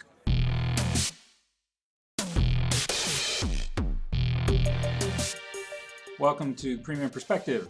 I'm going to give you a few tips on how to maximize gaining XP while you're doing your adventuring, no matter which realm you're in. For a lot of players that are premium or a free-to-play account, you may find that you have a few limitations on being able to maximize your XP. One of these main limitations is the fact that with a free or premium account, you're limited to first having to open an adventure on normal. After you've run it then, you can go hard, and then you can run on elite. There's this thing in the game called Bravery Bonus. Basically what this is extra experience points that you gain by continually running things at no more than 2 levels above the quest, and you build up what's called a Bravery Bonus. If you're doing a lot of running by yourself and you're a free or premium player, you're limited to having to run normal on the first time. Well, this is going to break that Bravery Bonus. One of the ways you can get around this is make sure that you're running in groups. See, here's the mechanics of this. When you're grouped with some people, who's ever got the highest unlock available, that can be unlocked for the entire group. So let's say you got a group of 6 people, one of them is a VIP. These accounts automatically have unlocked all difficulty levels for first time running through. Well, even if the rest of the people in the group are free or premium accounts and they have never run this quest before, just by having that one VIP player, everyone can go in on elite difficulty. This also holds true if one person in the group has either hard or elite unlocked for any reason. It can be someone who has a premium account. Another advantage with grouping is quests just have a tendency to go a lot quicker when you got more people in there. And here's another tip that I've got that doesn't help you so much necessarily on your first run through, but if you've got more than one character that you like to play, this can help out some. Utilize a feature that DDO has, which is called dual boxing. What you can do here is you create a second account. It can just be a free account for that matter. It doesn't necessarily have to even be premium. Is the second account you take and dual box, so you're running 2 instances at the same time logged on to each account. As you're running through with your main account, you take along this character from the second account.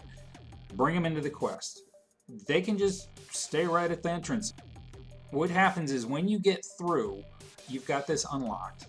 Even if you're having to go through normal the first time. Well, you've gone through once, you go through a second time, both of those characters are going to have elite unlocked.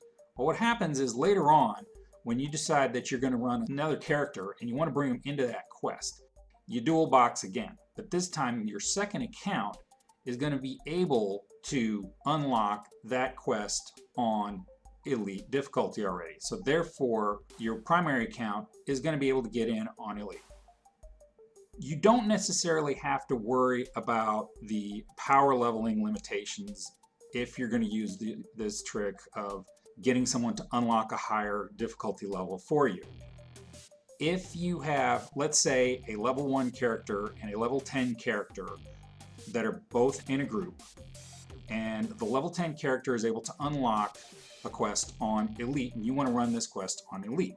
So you go in with the level 1 character on this quest on elite. You can get in, just put that character in. You don't have to take the level 10 character into the quest. As long as you are grouped in the same party, then the level 1 character can get in. Once you're in, you could actually have the level 10 character drop out of the party. You might find some guildies or some friends that are willing to help you out with this, but this is one situation in which having that second account and dual boxing, like I was talking about, can help. Another thing that can help you out with maximizing gaining XP, join a guild if you haven't already. There are many benefits to joining a guild. One benefit is it's easier to find people to group with. Another benefit is the ship buffs. At low levels, these are great, especially if you've got a very high level guild and you're a low level character. As you get higher in level, these benefits aren't as effective, but they still do make a difference and make the game a little easier to play. Little tip here, if you end up doing a lot of soloing, try to take a couple of levels of Rogue class or maybe the Artificer class. Reason being, these are the only 2 classes that have the ability to disable traps. On a lot of quests, if you can disable all the traps in the quest, you can often get 30% more XP versus the base XP of the quest. Now this doesn't hold true for all quests. Some quests don't have any traps, some quests don't give the full 30% bonus. Now, Rogue is a free class, Artificer is a premium class. You have to either purchase it or get it through a favor unlock. This is true for VIP players as well. Another tip is if you're worried about getting the most amount of XP with the least amount of playtime, don't necessarily worry about getting all the optionals that are in a quest. Once you become familiar with how the quest is run, you'll know which optionals are worth your time. Some quests you go in, there's an optional that may add another 50% of the time to run through the quest, but it's only going to get you an extra 5% of the XP. Something like that, not worth it. Other optionals are something that may add another 10% to the amount of time you have to take to run the quest, but it's going to give you an extra 40% XP.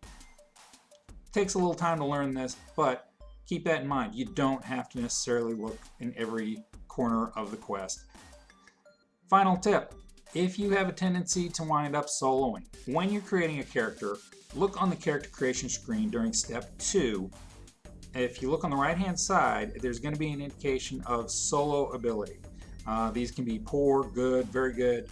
If you can play a class that says solo ability is very good, then you're going to more easily be able to survive.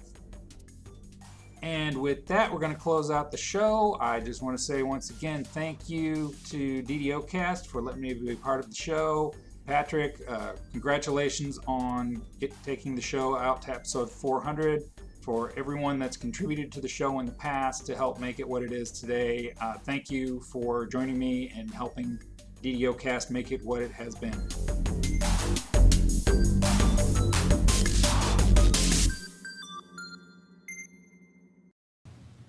This is your host Shamgar. I am here with Lessah and Samius, two of perhaps. I just have to interrupt. Yeah, it's kind of your thing, right? Well, normally I only interrupt Lessah, but she yelled at me last time, so now I'm interrupting everybody. You know he's about to compliment me and you interrupted him, right? Patrick, please continue.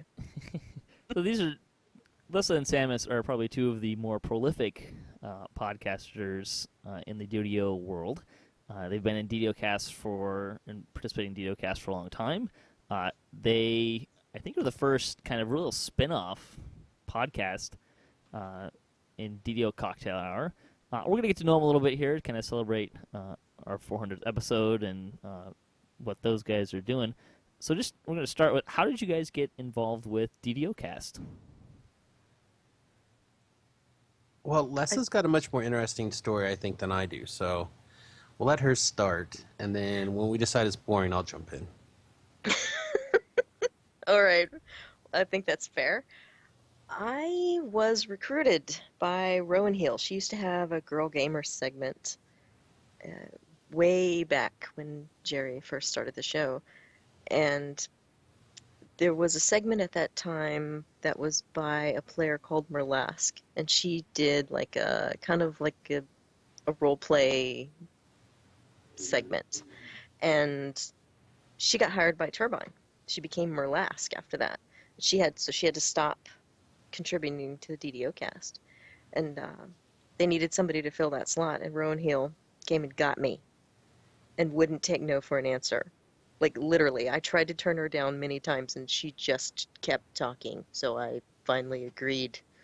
I guess persistence is key whenever you're looking for somebody to do a segment for your show. Just keep asking and don't ever take no for an answer. And I had done submitted about 35 segments for Jerry before I got involved with Samius. And I'll let him talk about how he started his show, because the two shows kind of came together in one of the culminations of Jerry's roundtable events. You can go ahead, Samius. Thanks. I started listening to DDOcast and basically really loved it and enjoyed it quite a bit. And I talked with Tobrel. A lot of people know who Tobrel is. He's my best mate, and we do a lot of other stuff together, and we talked about him a ton on the Cocktail Hour. But he and I kind of talked about trying to put together a segment, and he really didn't want to do it, but he wanted something to happen, and I was really struggling in the game at the time because I was building all these insane builds, and I would try to join groups, or I'd try to join LFMs, and people would like, get a real build, bro, and decline me. And I kind of was like, not really angry so much as like, well, my build is great, I'll just go solo the content without you guys, and I'll let you know when I'm done or whatever. And he's like, yeah, you need to figure out a way that you can get this word out, maybe through the forums or something. And those of you who have heard me talk and those of you who have seen me write know that I'm not necessarily the best at doing the writing part. So one day we just happened to jump into an LFM with Jerry and Xylocent at the time. And I immediately recognized Jerry's voice over the mic. And we started hanging out, and we went to do a couple of quests together. And we actually had Ghost of Perdition bug out on us. And we were trapped in Ghost of Perdition for probably 20, 25 minutes.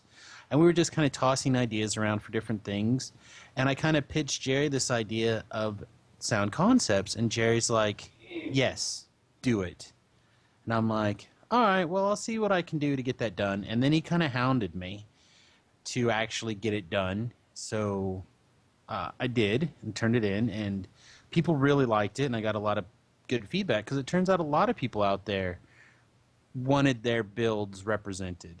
So I kept doing sound concepts, and then somehow along the way it kind of mutated from this, these are good builds, you need to consider these as possible builds, and instead it kind of mutated into like a social commentary on what I was seeing in the game. And I don't know, somehow my opinion started to matter to certain people, and Jerry approached me with the idea of doing a round table.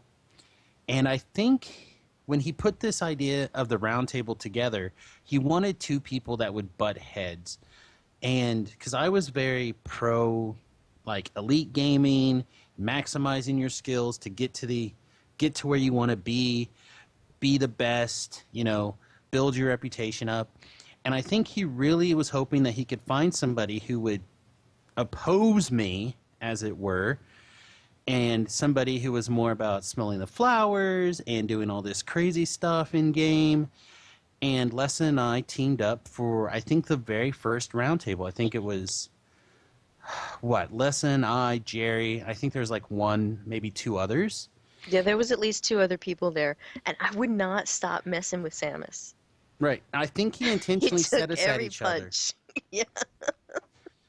I think I took every punch, I redirected, I deflected, and somehow out of that, like, we started getting emails, and we started getting feedback from Jerry, and it was like, you guys have got to do this again. Yeah, so we combined our segments after that for one show, and it ended up being half an hour long.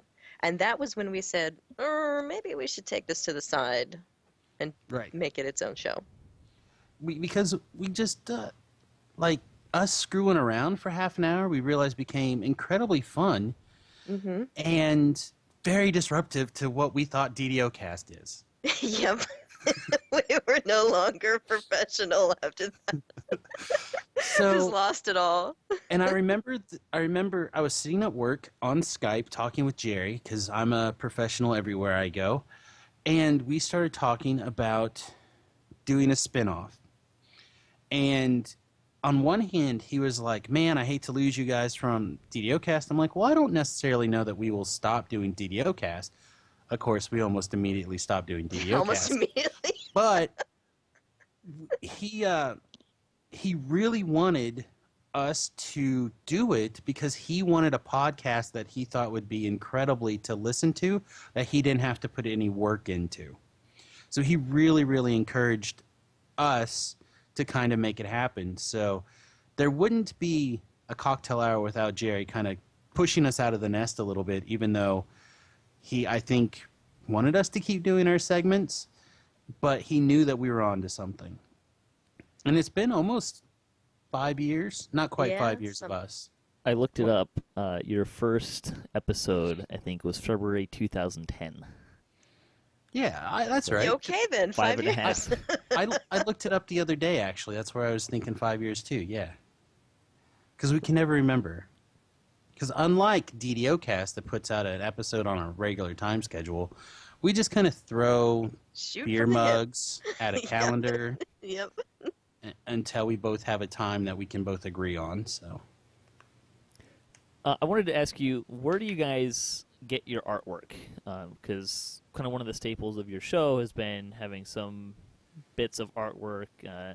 You've also done some other like fun animated stuff and stuff. But can you tell us about the artwork and how that part of your show came about? I'm going to let Lessah answer in detail, but I'm just going to throw a couple of little things in here. First of all, this is probably my favorite artist of all time, and I have turned to this individual every time I've needed something absolutely amazing done. And why his timetable is very difficult to squeeze into, if you're lucky enough to get something done, you will always be incredibly pleased with it. Go ahead, Lessah. Oh, thanks. Well, that was one of the... It's really one of the perks of being married to an artist is that you get free art. That all of the artwork on the website is original, and it's all hand drawn by my husband. In real life, his name is Eric, but you might know him as Clankenbeard.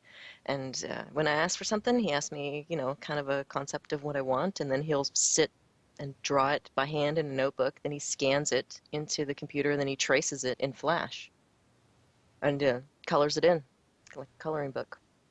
It's really kind of incredible to watch him do it. But we have we have quite the collection of original artwork from him, and I've loved every single one. He does fantastic work, I must say. So how can fans listen to Cocktail Hour, and what else are you guys doing? Oh, wow. First of all, the easiest way to listen to DDO Cocktail Hour is ddococtailhour.com. You can subscribe with basically any of your basic RSS feeding programs or iTunes. We've had challenges with iTunes in the past, so you may not get every single backlog episode, but they are available on the website thanks to the hard work of Lessah. So you can definitely go there to check things out. As for side events and side podcasts, we both have side things. Some of us, mine's not very DDO related. I do Talk Tiny to Me podcast. It's all about tiny houses and self-sufficiency, and I do that with Tobrel. And we're kind of in between podcasts where things are about to jump off in a very exciting time. So little hiatus, but we should be back here in another couple of weeks. And then, of course, Lessah. That's your cue, darling. Oh, right. I'm supposed to start talking. You cannot. Can you tell we've been doing this for 5 years? It's okay. You're consummate professionals. You're used to him interrupting you, not prompting you. Yeah, that's true.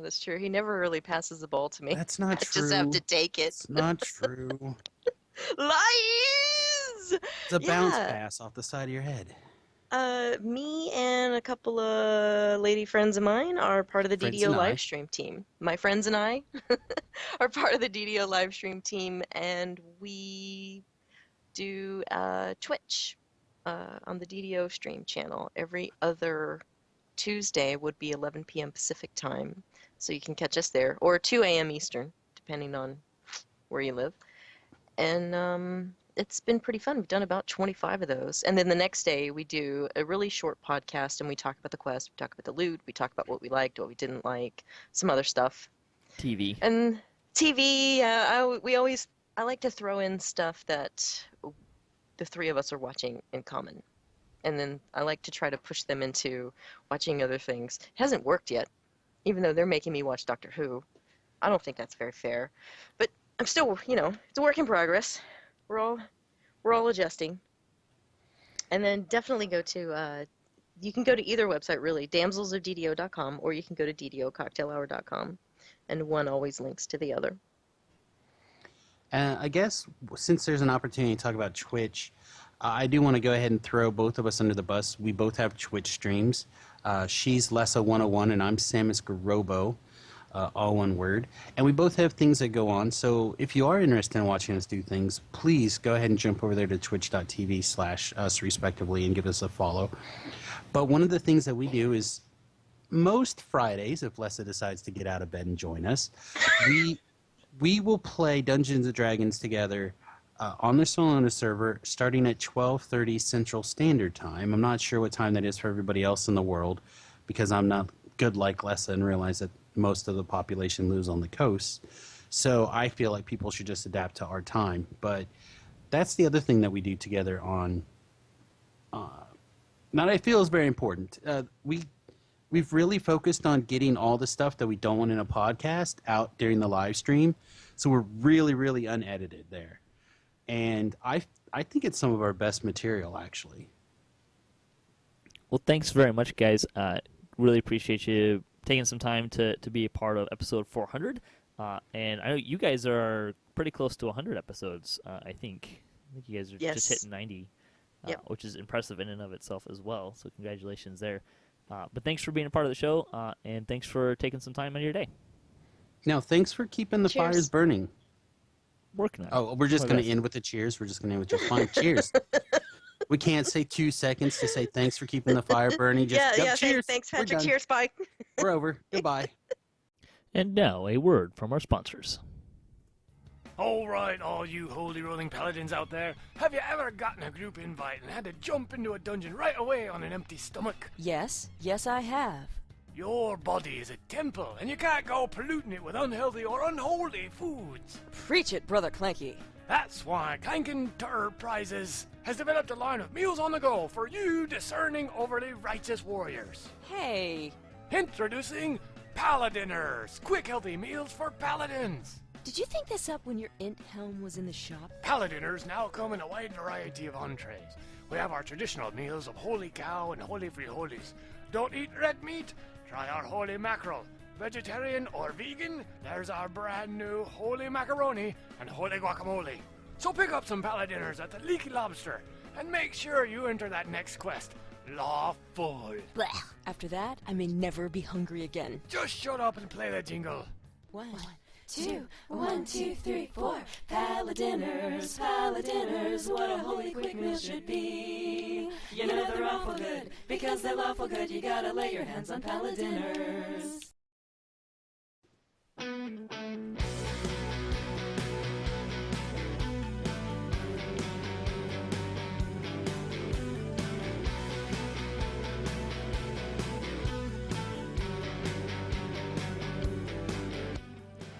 Hello and welcome to Epic Education, a show of tips and tactics for surviving epic content. I'm your guide Shamgar, and this is episode 33, Defiler of the Just, alternatively titled Execution of Justice.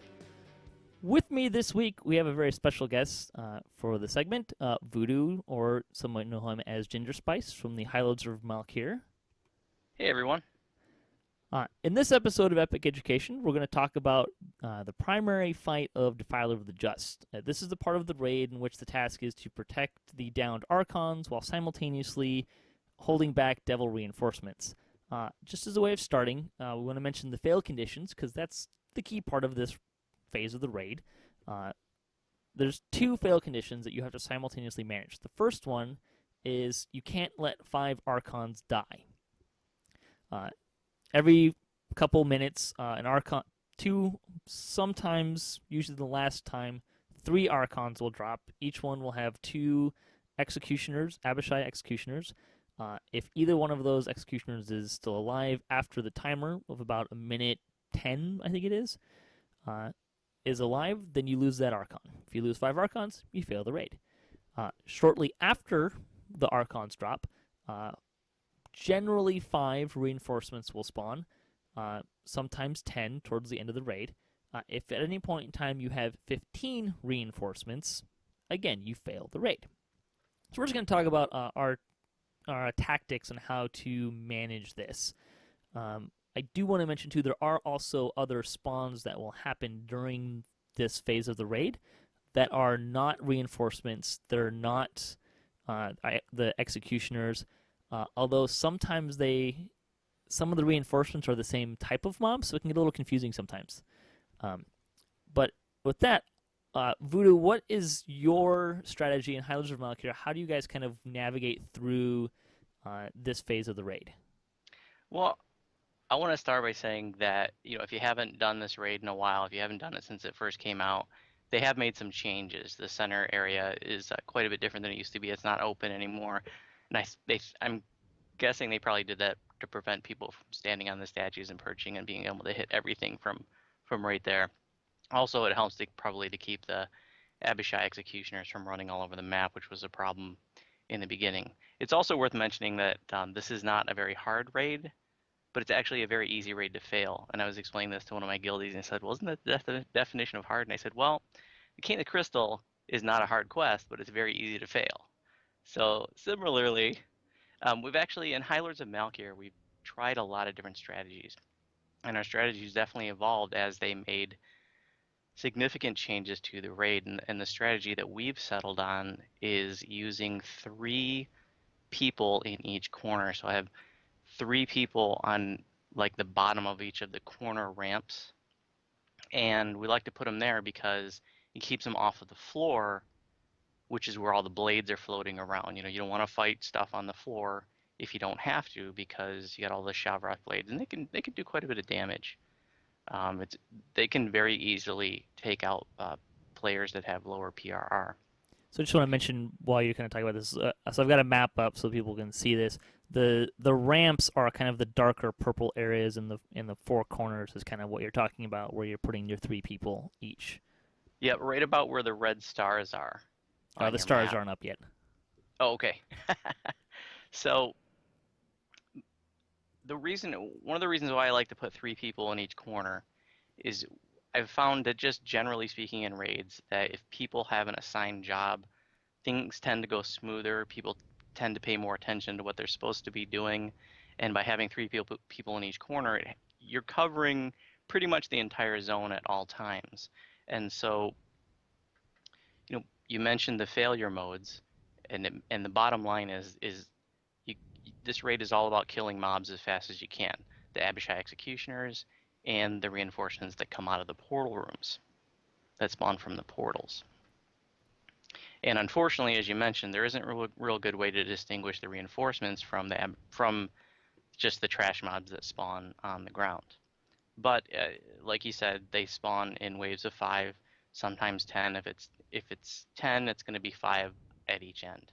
And so when you have people there in the corner, they can see right away if Abishai spawn in their corner, and then they can call it out. And then the people, what we usually do is make sure that north team stays north and the south team stays south. So you get 6 in the north, 6 in the south. And so like if Abishai Executioners spawn in the northwest, then the northeast team will run over there and help them out.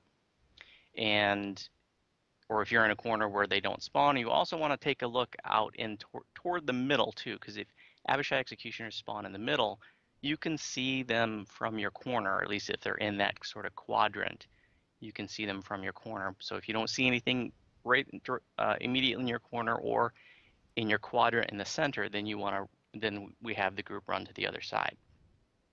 Like northeast would go northwest. If there's nothing in either corner, then they would go to the middle and help out anything that's spawning in the middle. And you know, like I said, by having everybody responsible for a corner, it covers all the zones, and it gives people a definite job to do. And when reinforcements spawn, we just always fight them right there in the portal room, right in front of the portal. That way everybody knows where to fight them, and people can put their AoEs up right there in the middle in front of the portal, so people aren't running all over the room, dragging stuff everywhere. They know right where to fight everything, so that, like I said, AoEs can affect everything. So it's pretty similar to what we do in my guild and my raids. One thing I want to mention, because I don't think we did, the Executioner's leash.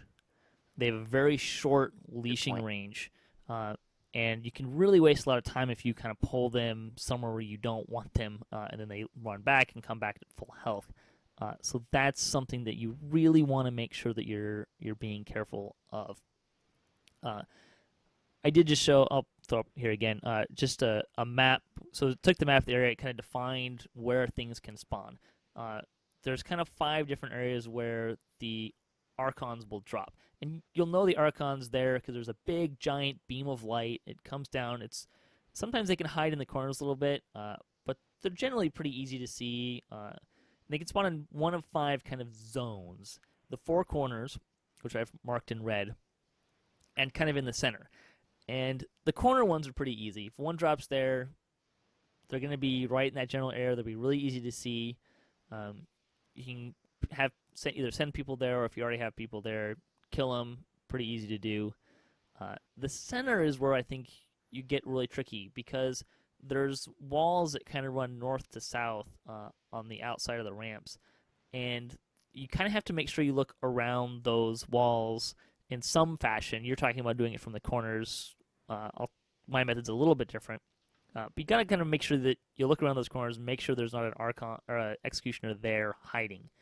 Now, the light beams, the Archons themselves, can actually drop anywhere within the areas that I've marked out on this map, so that you can actually have an Archon drop in several different spots in the different areas, particularly the center. They can be all over the place. And when it drops in the center, the executioners can actually spawn anywhere in that center area. So it's something to kind of be aware of where they can spawn and where those beams of lights mean. Now you'll know that the executioners are dead. The Archon will, if one is dead, it'll sit up into a sitting position. When the second one's dead, it will actually stand up and kind of start to fly, and then it'll eventually go away. So that's how you kind of know if they're all dead. Our strategy is somewhat similar. I don't generally assign people into the corners. If I find some people are kind of having trouble figuring out where to go, I'll usually either assign them to someone who knows what they're doing. The reason I don't like to go all the way into the corners is because if you're wrong in the sense that an Archon doesn't drop there, you have to run somewhere else. So it's kind of a hedging of the bet. Mostly we stick around in the center, and you can spy into the corners from the bottoms of each of the 4 ramps in the center. And then we kind of call out. As you said, this is a raid about killing stuff, and it's also a raid about communication, so you know where to go to kill stuff, where stuff is. So I really try and get everyone involved in, hey, there's an executioners in the northeast, or there's one at the northwest ramp in the center. Come here and help us kill it. So as we're kind of doing that, if people want to, sometimes people like to stay in the corners to kind of scout it out. I don't really have a problem with that, but if they do, I generally ask that they stay at the bottom of the ramp. The reason for that is I don't want the corners to aggro reinforcements from that center area. Because if they pull those reinforcements, which generally include at least a Horned Devil, sometimes 2 or 3 Horned Devils, Pit Fiends, you get a small subgroup in those corners with all of those mobs there together. And I've actually had raids wipe because of that, because that little section of party got killed. The other party members didn't know where to go to find the reinforcements because they were all hanging out over there now, and we were in the waves of 10, and it was kind of bad timing, bad execution, and we ran into trouble. The other thing you mentioned is the blades. You always got to be aware of where the blades are. On normal, you can get away with really sloppy tactics. You can kill stuff wherever you want. You can run through the blades. It's not a big. When you get on hard, those blades hurt, and the Pit Fiends in particular, they hurt. They hit hard. Stuff starts hitting harder. So you really want to coordinate and be a lot more smooth about where you're going to kill stuff and everything. So what I like to do is designate kill zones, and this will seem like a lot of kill zones, which is what the stars are designating. In the corners, it's really easy. You want to kill stuff on the bottom of the ramp, the base of the ramp. Again, you don't want to grab the reinforcements and pull them into your corner. Things tend to end badly if you do that. You also don't want to pull the executioners up the ramp. They will snap sooner or later. The center ones, I like to kill, again, kind of in the base of the ramps. It generally ends up being a little bit more freeform for us about where you're going to kill them, and we kind of have to communicate, again, communication is important, about where we're killing them. The reinforcements. So once you're done killing wherever the executioners and stuff, then we go towards the reinforcements. And where I like to kill them is just inside the center door. So you're talking about doing it at the portal. I do it a little closer to the center, primarily to try and minimize running as much as possible. You don't want to go onto the stairs outside, though. I found that the Pit Fiends tend to kind of run around the long ways, around the side doors, if people are there and they're not teleporting. So you want to not be outside the room, come inside the room and kill stuff there. Again, you bring stuff there, you can really kill it fast, get the AoEs going. Cleaving, precise shot, all of that stuff can come into play.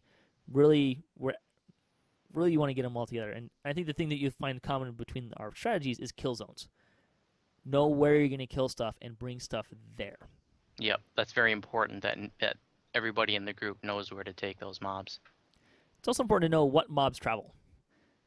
Because I think the executioners are really the only thing that leashes anywhere in this quest. So anything else you can drag somewhere else. So all that random trash stuff, bring it to wherever you're killing those executioners. Kill the executioners. Once the executioners are dead, bring that stuff with you to the reinforcements. I've seen a lot of people that aren't familiar with the raid and are new to the raid they kind of stay there and keep killing all that extra stuff, you're actually wasting time. You're also doing it without help. Go to your party, get more help. That's always a really, really key thing there as well. Do you have anything that you like to mention, kind of in closing, some tips around this section of the raid? It's worth emphasizing again to not fight on the floor. You mentioned where the kill zones are. Fight at the bottoms of the ramps. That's basically where you have the stars. Even if they're in the center, you fight at the bottom of the ramps in the center. And I'm talking about the Abishai executioners. Or if they're in the corners, you fight at the bottom of the ramps in the corners. On the ramps, though, off the floor. And like you said, they are leashed. Don't take them very far away from where they spawn. You can always get them to the closest ramp. Don't ever try to take them into the reinforcement room, because that's basically the length of their leash, and they're going to wipe that out, and you're wasting precious time. You only have a little over a minute to kill these guys. It's also, probably worth mentioning that it's good for the leader to appreciate what might be a necessary balance if things start to go wrong. You can sacrifice a few Archons, but you can't let those reinforcements get up to 15, because then it's over. So, for example, you're halfway into this fight, you haven't lost any Archons yet, but you notice, the reinforcements are up to 12 or 13. I've been in situations, especially, usually this happens when there's a little bit of lag. You might have to tell people, hey, it's time to abandon the executioners. We haven't lost any Archons. Ignore the executioners for now. Everybody focus on reinforcements, because we don't want to let those to get to 15. Those reinforcements spawn, at approximately 1 minute intervals. So again, you don't have a lot of time, and it's very easy to fail this raid. Yeah, and the kind of things that I always try and get people to remember is, you're absolutely right. Sometimes you just need to let Archons be, and you might lose some, and that's okay.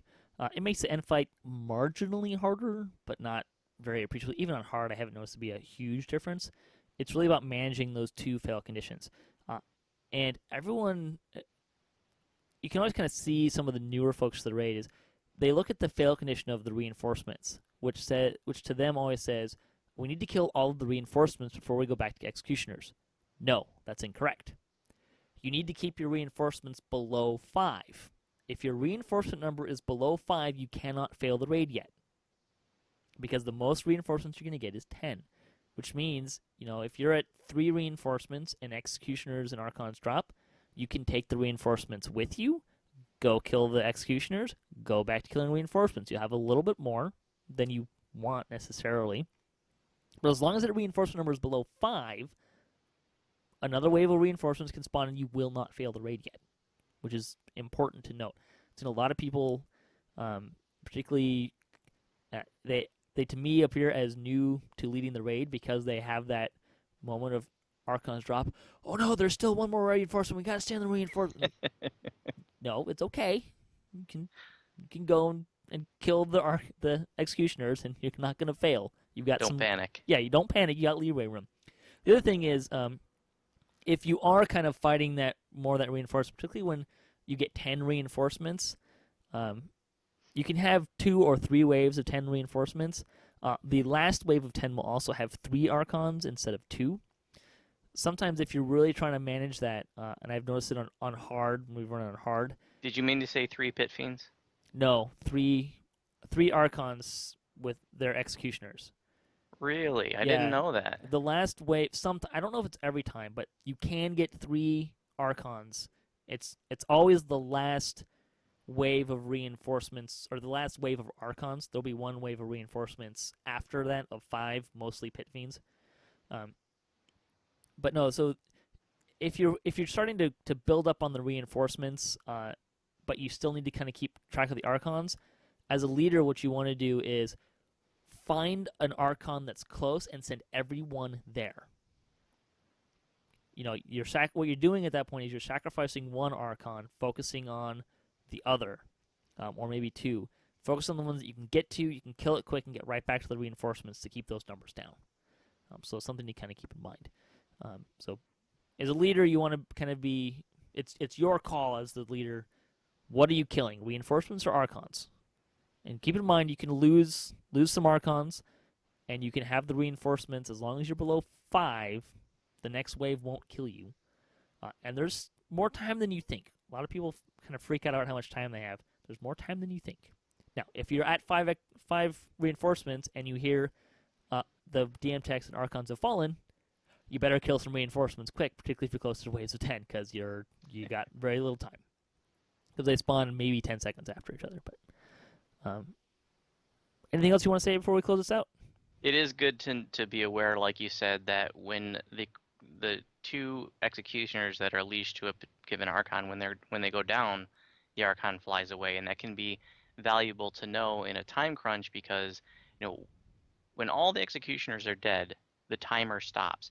But there's a little bit of a delay, and that delay can be like maybe up to even like 10 seconds. So if you saw those Archons fly away, you're good to go. Yep. So thanks for joining me. Thanks for listening to Epic Education, and happy 400th DDOcast. Hell yeah.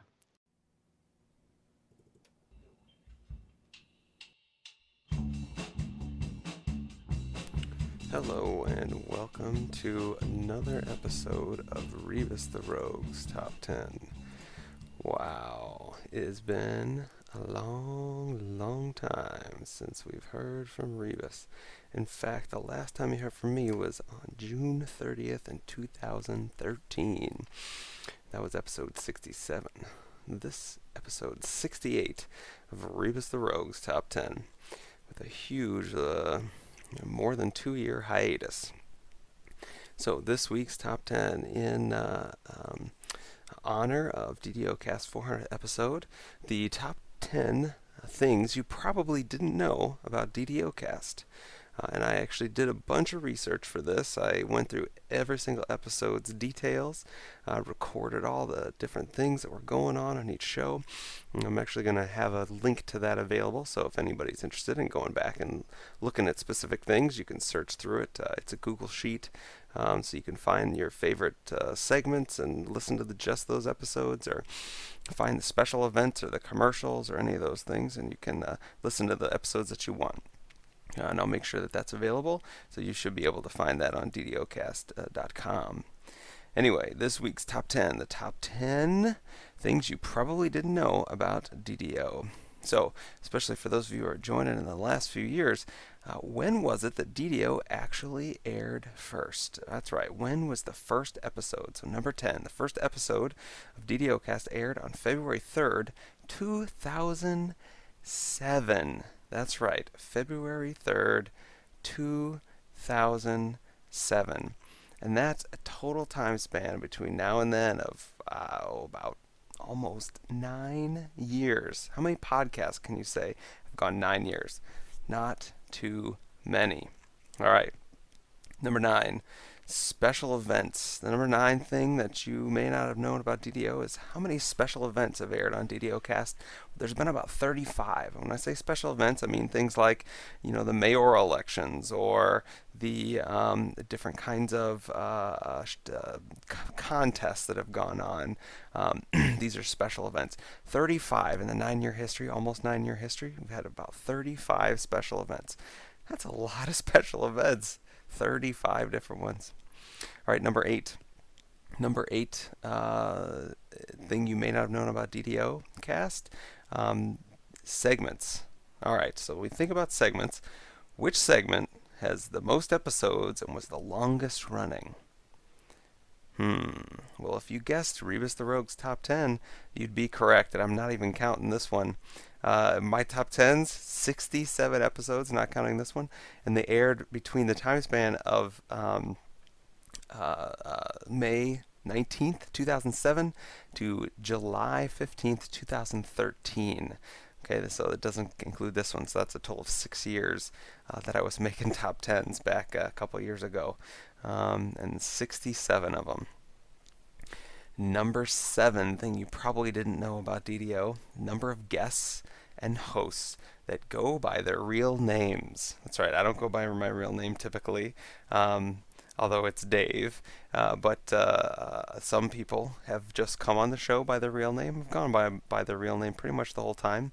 Jerry would be an example, although he switched to Cordovan when he got hired into Turbine. But when he was on the show, he was Jerry. And there's been about 10 people who have gone by their real names. Sigfried and Anne would be some. Usually the hosts kind of go by their real names. Patrick, the current host. Geoff, actually, at some point in time. But about 10 people total have gone by their real names at the show. Number 6 thing you probably didn't know about DDO. How many commercials have there been? Well, there's been about 15. Some of these are hard to count, but there's been about 15 funny commercials. And I tried to record where those were in the document. So if you want to go and listen to these commercials, and some of them are real funny. I mean, some of them are real old, and so they may not quite fit what today's game looks like. But I think they're pretty funny and kind of timeless. So there's been about 15 special commercials. Number 5 thing you probably didn't know about DDO. How many different segments have there been? There's been 39 different segments that have come and gone on DDOcast. And there haven't been too many segments in the last few years, but that's okay. Back in the past, we had lots of different segments going on. Xylison had 2 different ones. Jerry had one for a very short period of time when he had left the show, and I think it was when he left the show. I'll have to correct me. I'll have to go back and look at that. But he had one, and there's been almost 40 different segments. So if somebody else wants to make a new segment, it'll be the 40th. So it'll be a nice round number, 40th for the 400 episodes. Number 4, what's the longest break? Well, as far as I can tell, the longest break in DDOcast history was about 45 days. And that was in 2012, in between August and September. I'm not really sure if that's true because Patrick actually doesn't have the details in terms of dates on DDOcast like previous hosts have had. So I'm not really sure, but I would imagine that is the longest, and that Patrick hasn't had any episodes that have gone more than 45 days in between one to the next. Number 3, thing you probably didn't know about DDOcast is the total number of episodes. Even though this is the 400th episode, there have actually been 12 special episodes.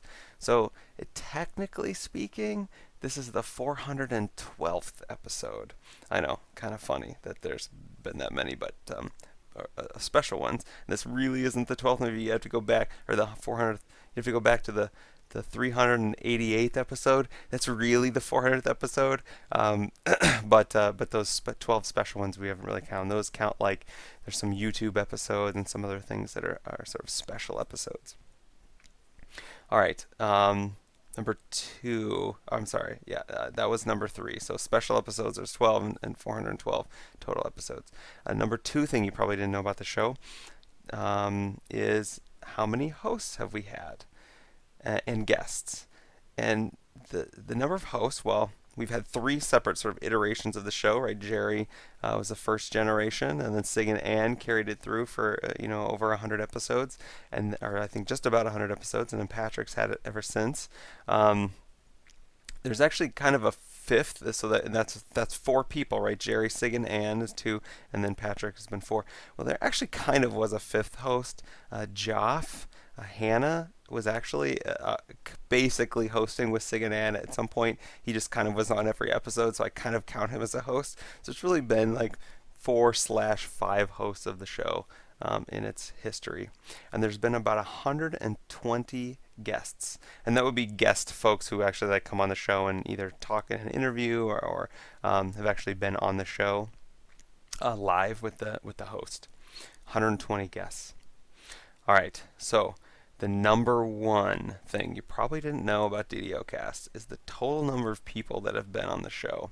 Total. This includes hosts, includes guests, it includes special kinds of interviews where folks have gone to like Turbine and interview people there, or Turbine folks that have come on the show, or all sorts of other things, or the different people that have submitted segments.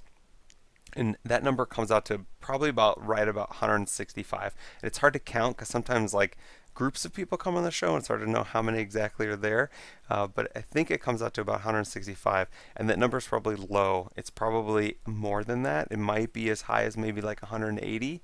But think about that. That's a ton of people that have been involved in one way or another in this show, and from my time, I really appreciated being a part of the show. It's fun to come back and do this. I've actually been playing for the last couple months again. I was off there for a couple years, and having fun now playing again. And I really like the game, and I'm very happy that the show keeps going. Thank you, Patrick, and thank you, Sig and Ann, and Geoff, and thank you to Jerry for starting this whole thing. We've really enjoyed being a part of it. So, with that, I will sign off. Reebus the Rogue, episode 68, and probably my last episode, but who knows? Maybe episode 500 I'll come back and do another top 10. Thanks all, everybody.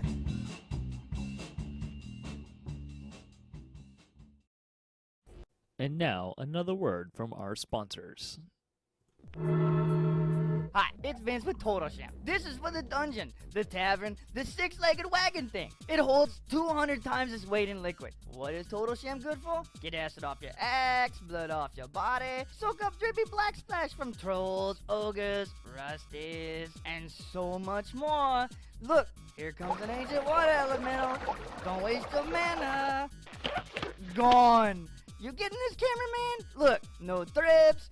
No mess, perfect! Total Sham is made by dwarves, and you know they make good stuff. And that's not all. What else is getting in your way? Oozes? Puddings? Soak them up with Total Sham. Some DPS moron cut that ooze in half.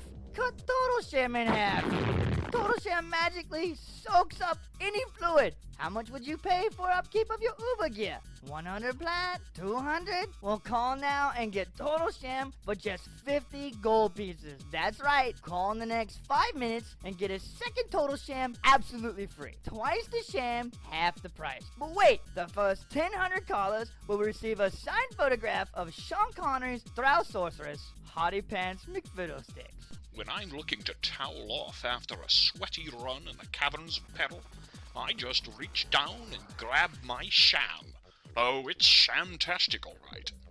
It's a total sham, man. So what are you waiting for? Order now. Think 555, get sham.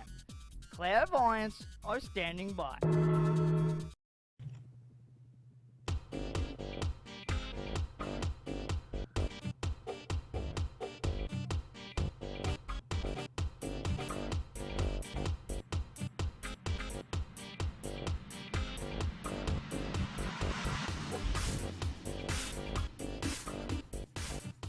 Hello, DDOCast fans, and welcome to another DDOCast debate. We're going to do a special DDOCast debate here for episode 400.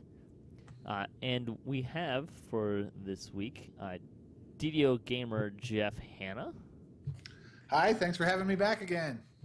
Yeah, welcome back. Congratulations on 400. Yay, 400. That's a big deal. We also have Chai from the Sublime Permadeath Guild. What's going on, folks? Welcome back, sir. And we also have Bonnie Bew, who is our resident Eretrico stalker. Yes. Happy 400 and 400 more. Yeah, 400 more. Jeez, that's a... Not to panic you or anything, Yeah, right. but... Well, it's... She meant that as a nice thing. It's not so much the 400 for the show. It's just that you think about... 400 weeks. That's... Well, the show's been going for about 9 years, and DDO has been going for about 10 years. So you figure that means DDO is about 20 years old at that point? Well, hey, if you get to 800, then yay! Yeah, no, I'm not. That'd be fantastic. That means we're still playing DDO. Yeah, right. Exactly. See, that's kind of what I was thinking, where I was really going with that. Anyways, so we're going to do a one-question debate to celebrate 400th episode, and kind of going with the theme of that show. And our question, and a very timely one, is... What is the best Update 28 release note? And I think we'll start with Geoff, because I think everybody knows what Geoff's favorite release note is going to be. Mouse wheel bug is fixed! Yay! Finally! Like, come on, how can it be better than that? What Okay, pretend you're married to someone who you love a lot. Okay, in my case, that's easy to pretend I am. And she plays in first-person view, and for the last 8 years, you've been listening to, oh no, I've got to log out again. No, I got to log out again. Oh no, I've got to log out again. And then and you had to reboot the whole client to solve the mouse wheel error. There was no fix for it. And finally, after 8 years of prodding and pushing and writing blog articles and writing forum posts and nagging people in DDO chat, and finally, they fixed the mouse wheel bug finally. How could any other release note possibly even compare to that? 8 years of agony, over. Rejoicing has begun. Your mouse wheel works again. Yay.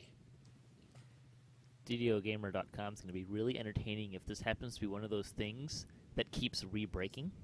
Don't be a ladder. It'll be the monk hand wraps of the next 4 years. Yeah. I will say that there was a lot of joy when I saw it in the release notes, but it was constrained joy until we went live and the gamer girl went in, and then it was really cool because I'm sitting here playing away and I can hear her over there and she's saying, "Hey, look, I'm putting something in a bag. Hey, look, I'm taking something out of a bag, and now I'm zooming. Look, zoom, zoom." The first 30 minutes of DDO Gamer's girl playing in the update 28. Chai, what's your choice? I'm going with the crit range in Deepwood Stalker Core level 12. Seems to be talked about a lot. One of the reasons why it's talked about a lot is because the devs kind of prompted us in the past class balance threads by saying we're not going to use crit range and crit multipliers anymore because we want to add unique things rather than just keep giving you the same things over and over again to increase power. And lo and behold, we get competence bonus to critical threat, and now the forums are pretty much lit up like a Christmas tree about it. It seems to be something that people put a super high value on as far as melee character performance, and if it's not there but it's there for other classes, they think that their trees are less powerful than other trees. So often talked about, they said they weren't going to do it and then they did, and then it's basically it's kind of been pattern based throughout the last few years, starting with like the Bard revamp and then going forward. Just for clarification, is well, the other trees, are they competence bonuses? And point out that Sorry, what was the question? The other trees, are they competence bonuses to crit range? That I'm not sure. I know the Swashbuckler one is a stance, where you get it on specific weapons. Bonuses to the crit range. Yeah. Paladin one is Holy Sword. So if you cast Holy Sword, you get a bonus to critical threat and critical multiplier. Used to be one weapon as well, but they took that off. Barbarian is in, I want to say, Ravager tier 5, where if you're raged, you get +2 to your critical threat. And then there's multipliers in Frenzied Berserker, and those were there before the enhancement pass for Berserker, but the Ravager ones were not. Those are from the old school pre-enhancement pass, like Cap 16 Barbarian days when crit rage was a thing. So those being multiplied both together are what people are saying are causing imbalance there. Rogues with crossbows got some range and multipliers as well. Devs kind of said they wanted to stop doing that, and they'll increase power to, be equally, or to try and equal out the performance, but they're not always going to do it the same way. And then, lo and behold, they did it the same way. So there's a lot of talk about that on the forums now, about what could have been done, or, coulda, shoulda, woulda, rather than kind of doing the same thing to both the Deepwood Stalker trees and the Tempest tree. Actually got a multiplier, but the one I'm concerned more with is the Deepwood Stalker one, because it's critical threat, and that adds significant damage for 1 point in a core. Right. Bonnie, what's your best update 28 release note choice? Well, I know that, when I read the release notes and I saw the thing about the first person view, I think everyone who's read Geoff's blog has just released this collective sigh, and people could hear the Hallelujah chorus and all that kind of stuff, and those people knew that this was a big deal for Geoff. Oh yeah. Hey, And not just me. Not just me. it's people who play Every first-person view player in the game. Everyone. Okay, but sorry. I don't do that, so I didn't really think about it. Except for I was happy for you. And Thank you. I was happy for you too. I was happy for your family. In terms of Deepwood Stalker, in terms of the Ranger Pass, yeah, it affected me to an extent because I used the Tempest Tree. But I think it's one of the more controversial items in the release notes. That there have been mixed feelings about. Some people are really excited. Some people are like, "Oh my God, you've ruined my life. This is terrible. They're overpowered." And of course, there's also a picture of Eritrikos in the release notes, which was also a strong draw for me. However, it wasn't my favorite thing that I saw in the Update 28 release notes. My favorite thing was actually listed of special note at the very top, and it's a picture of a slod. And we have green slots, and as well as red slotty. Green slotty and red slotty now in Quest. And it's a new creature, a new animated creature in the game. And to me, that it was so exciting. Anytime we see something that doesn't look like just another troll painted a different color, something that's actually like a new figure in the game, like I can't, and I'm probably wrong, but I think maybe the last time I really felt like I saw something new was when the salamanders showed up. But that was a really long time ago, so I'm wrong. I'm sure I'm wrong. But I was very excited to see the Slotty join the game, and that's probably my favorite quest out of the 4 new quests is the one that has a lot of Slotty in it, which is Subversion. So I'm very excited about that. I think that's the greatest thing in the Update 28 release notes. New monster. I was hoping to God that wasn't just a Hezaru reskin like you were talking about. Yeah. Where ogres and looked trolls at are it. practically the same. I stared at it. I was like, are you like part Orthon? Are you part Hezaru? What are you? And it genuinely looks like they made something new. I haven't seen it yet. I reserve judgment. You can't go. I mean, it still looks like it could be a Hezru to me. Has anybody seen it dance yet? I'll say this. It is congruent with the art in some of the monster manuals. Yes. Of course, there are different body types of Slotty, but this is definitely one of them. Yeah. And I do think that it's significantly different enough from anything that could be construed as a Hezru because of the upper body shape. Maybe it's got Hezru legs, but I'm rooting for new monster model. I hope it is a new monster model. That's cool. I think it's a new monster, and they come in red and green in the game right now, so that's kind of like Christmas early. So I want to know briefly, why is your release note better than the other 2, and all the other ones? But I think I talked about that already.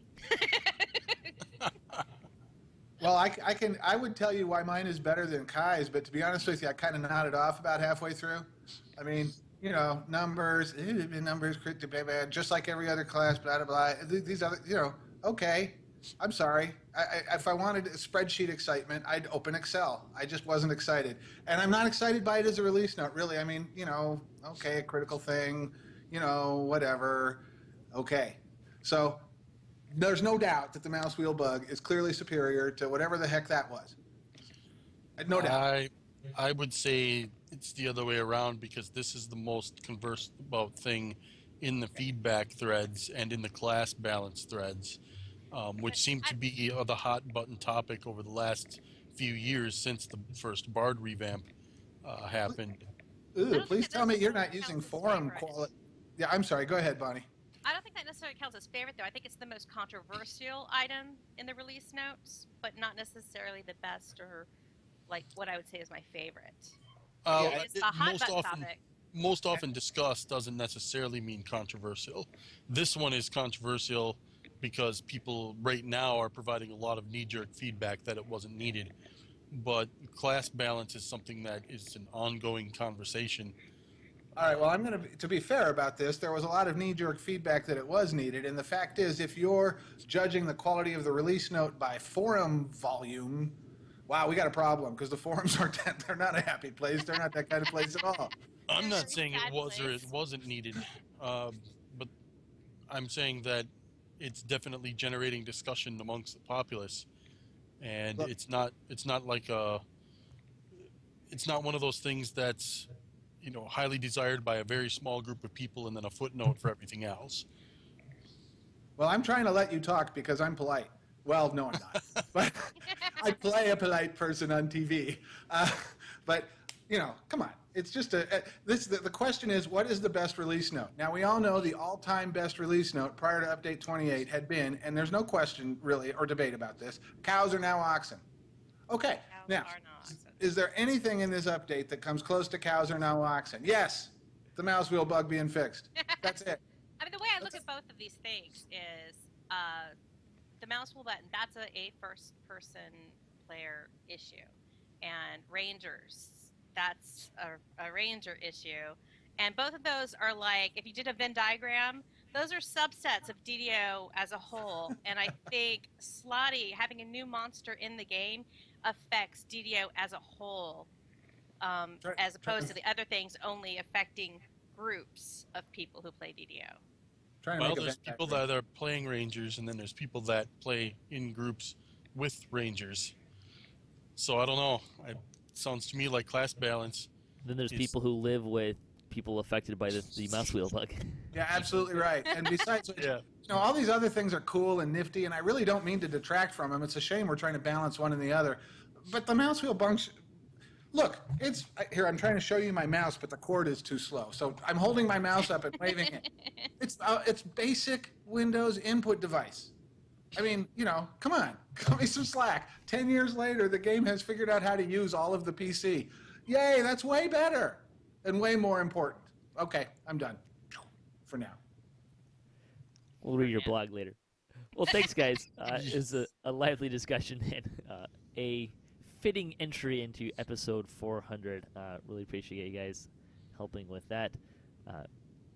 And anything else you get, just real quick, that you, maybe not the best, but you like about Update 28? Quick thoughts on it before we close out? I like how fast it was. I mean, it feels like we just got new content and here's more.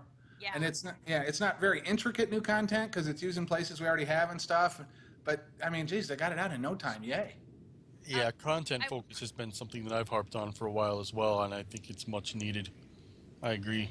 I agree. With the cap going up to 30 soon, we need as much content as we can get. So yay. I think my most disappointing part about the release notes, though, to put that in, is our fallen Eberron mailboxes. We were kind of teased with a picture of the portable hole, and another Orion mailbox that has just been crushed to the ground and fallen in the fray. And I was super disappointed that there's no way to interact with it in that quest. Like, it wasn't a chest. You couldn't pull out mail or something. So that was just a little sad note about Update 28 for me. Because I love my mailboxes, my Eberron mailboxes that have given their lives in the name of questing. In the name of giving you loot. Yeah, in the name of loot. And this one just lay there. It sparkled a little, which was further misleading to have it be a sparkly fallen mailbox. It did sparkle. I saw that. Such a brave little mailbox. I kept clicking on it, and I was like, interact with me, but it didn't do it. Nice. I thought the thing you would hate the most would be the fact that every time you show up, Eritrikos just bounces. I do hate that, but I'm trying not to think about it right now. Every so time. Thank you for reminding me, Jai. It's those purple hands, man. I'm telling you, he's not the same devil he used to be. He isn't the same devil he used to be. I guess people and even devils change over time, and I don't know what's going to happen. I'm really kind of scared what's going to happen when we have, Epic Shroud. What will Eritrikos have become? I think we'll just have to wait to find out. In the meantime, we're going to continue on with the show. Thanks very much, guys. Really appreciate you being involved in 400 episodes. Congratulations on 400. Way to go, DDOcast. Yay!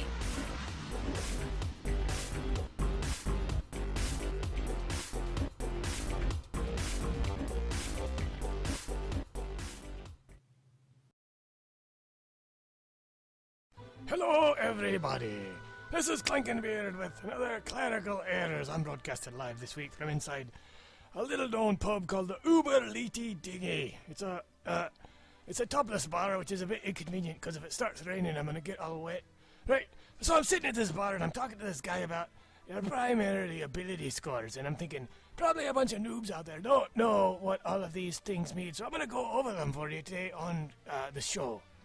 I'm just going to go down the list and talk about how they interrelate to one another. Okay, the first entry on your list when you're making your character is STR. Now that stands for the strategy. Okay, that's kind of how you think about things. Now you'll notice that when you dial your strategy stat up that you can carry more things in your pack. That's because you get better at figuring out how to fit them all in there. Also, your to-hit score goes up because you're a lot smarter about how you can wheedle around through their armor and get to them and give them a good poke. Okay, next up is your Dex, D-E-X. Now this DEX, that's your decadence stat, alright? That affects how you look and how charming you are and shit like that. You might notice that if you dial your dex way up, that you see a bonus to your AC. Right, that's your air conditioning rating, okay? That's how cool you are. So the more decadence, the more cool. Simple, right? Next up is your CON. That's your conscience. Okay, that's the other kind of smarts, right?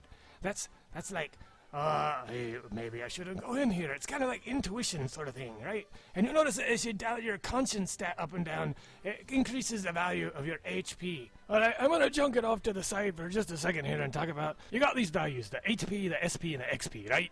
That stands for your half points, your standard points, and your extra points.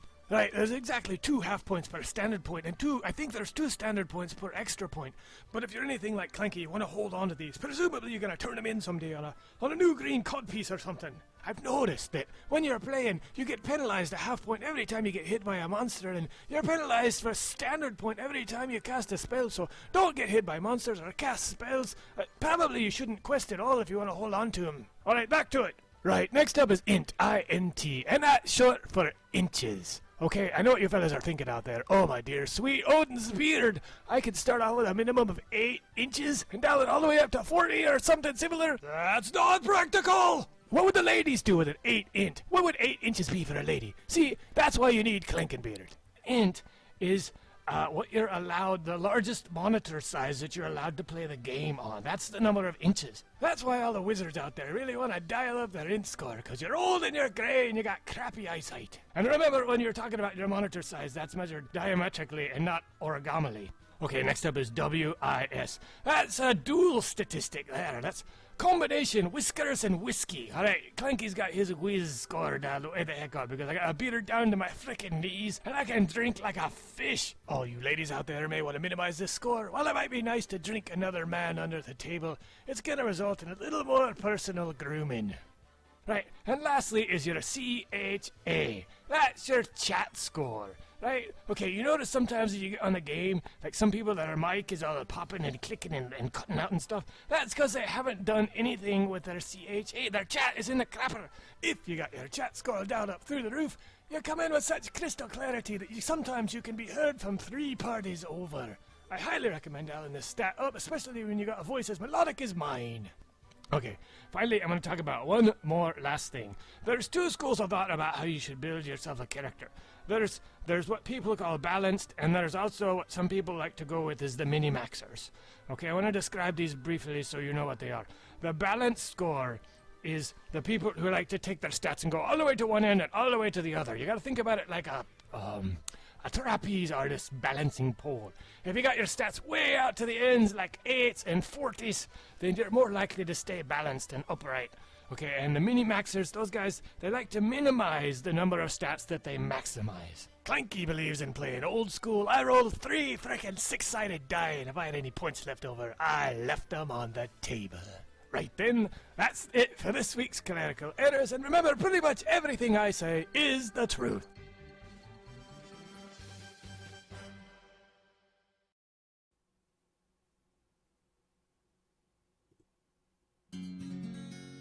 I was planning this song, Skagstravaganza is coming on. When along came a halfling with charisma and a gift for song. If you're going to interrupt me, then please take a hike. And so I stiff-armed a cleric and quickly grabbed the mic. I asked her, do you know Didio like the back of your hand? And I said, listen, dwarf, I've leaded every quest in this here land. I've been everywhere, man. I've been everywhere, man. Across the sands and the nectaran, to breathe the giant whole air, man. Battle with every rare man. I've been Fortress, Waterworks, Catacombs, Necropolis, Tangleroot, Chanticleer, 3, No Deliverance Tomb, Syrian Heights, Irestone, Stardust, Cerulean, Stormcleave, Archer's Point, Red Willow, Depths of Doom, Grey Moon, Grey Bravo, Growlithe Sand, It's a Thriller, Sunken Sewer, Sacrifices, and Redemption, I'm a killer. I've been everywhere, man. I've been everywhere, man. Across the sands of Nectarine, I breathe the giant polar air, man. Rather with every air, man. I've been everywhere.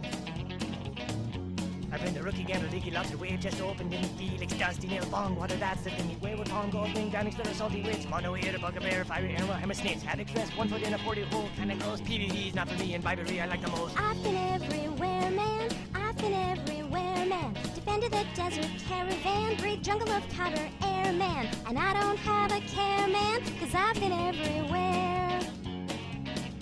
I've been to Rainbow, Sleeping Dust, Ritsack, Cold Chamber, Mazy Madness, Madstone, Feaster, Famine, Crucible, Curse Crypt, Bloody Crypt, Meridia, Weapon Ship, Golifan, Shrieking Mines, Demon Queen, Dairy Queen, the Orchard to the Reaver's Refuge, Shall Forget the Reaver's Fate, Vault of Night, Tempest Fine, Amaranth for hosts' sake. I've been everywhere, man, unlike that cleric there, man. Singing sucks, I swear, man. You fill the folks with despair, man. You really can't think I care, man, cause I've been everywhere.